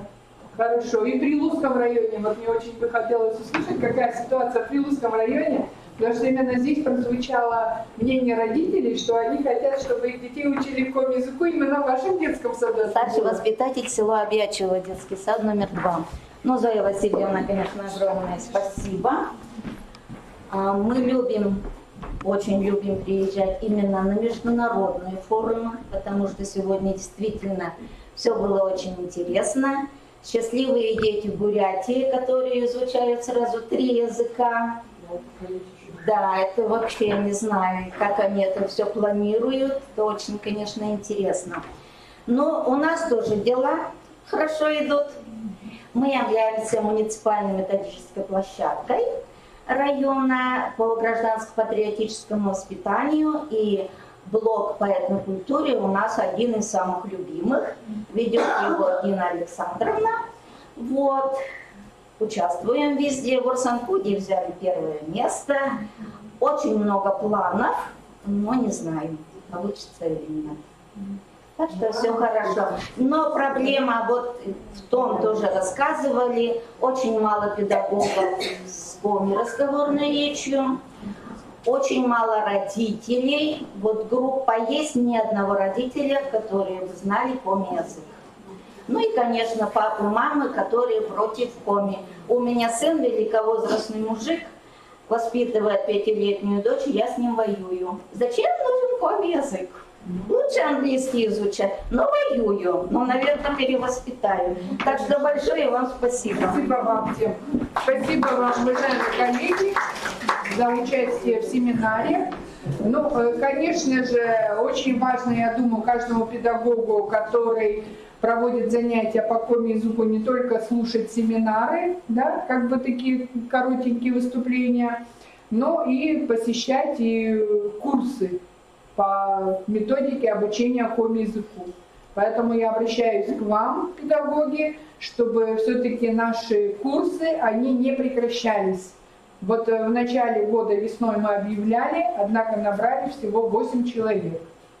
Конечно, 8 человек это немного, надо хотя бы 10 человек, чтобы была группа. И даже мы предлагаем такую практику, что мы можем выезжать в район, если вы сумеете организовать такую группу в районе в течение 3 дней, но это будет всего или 18 или 24 часа, там 3 или 4 дня, проводить курсы на месте. Но в любом случае, без знания методики обучения языку невозможно достигать результата. Согласны с этим?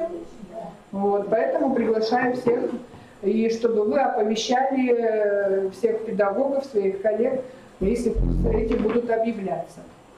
Уважаемые коллеги, на сегодня мы на этот момент, вот эту вот часть сегодняшнего дня завершаем. Если кому нужны в электронном виде материалы семинара, вы можете подойти к Александру, и он вам поможет это все взять. Ну и в 15:30 сегодня начало нашего мероприятия в детском саду номер 8 села Выгод.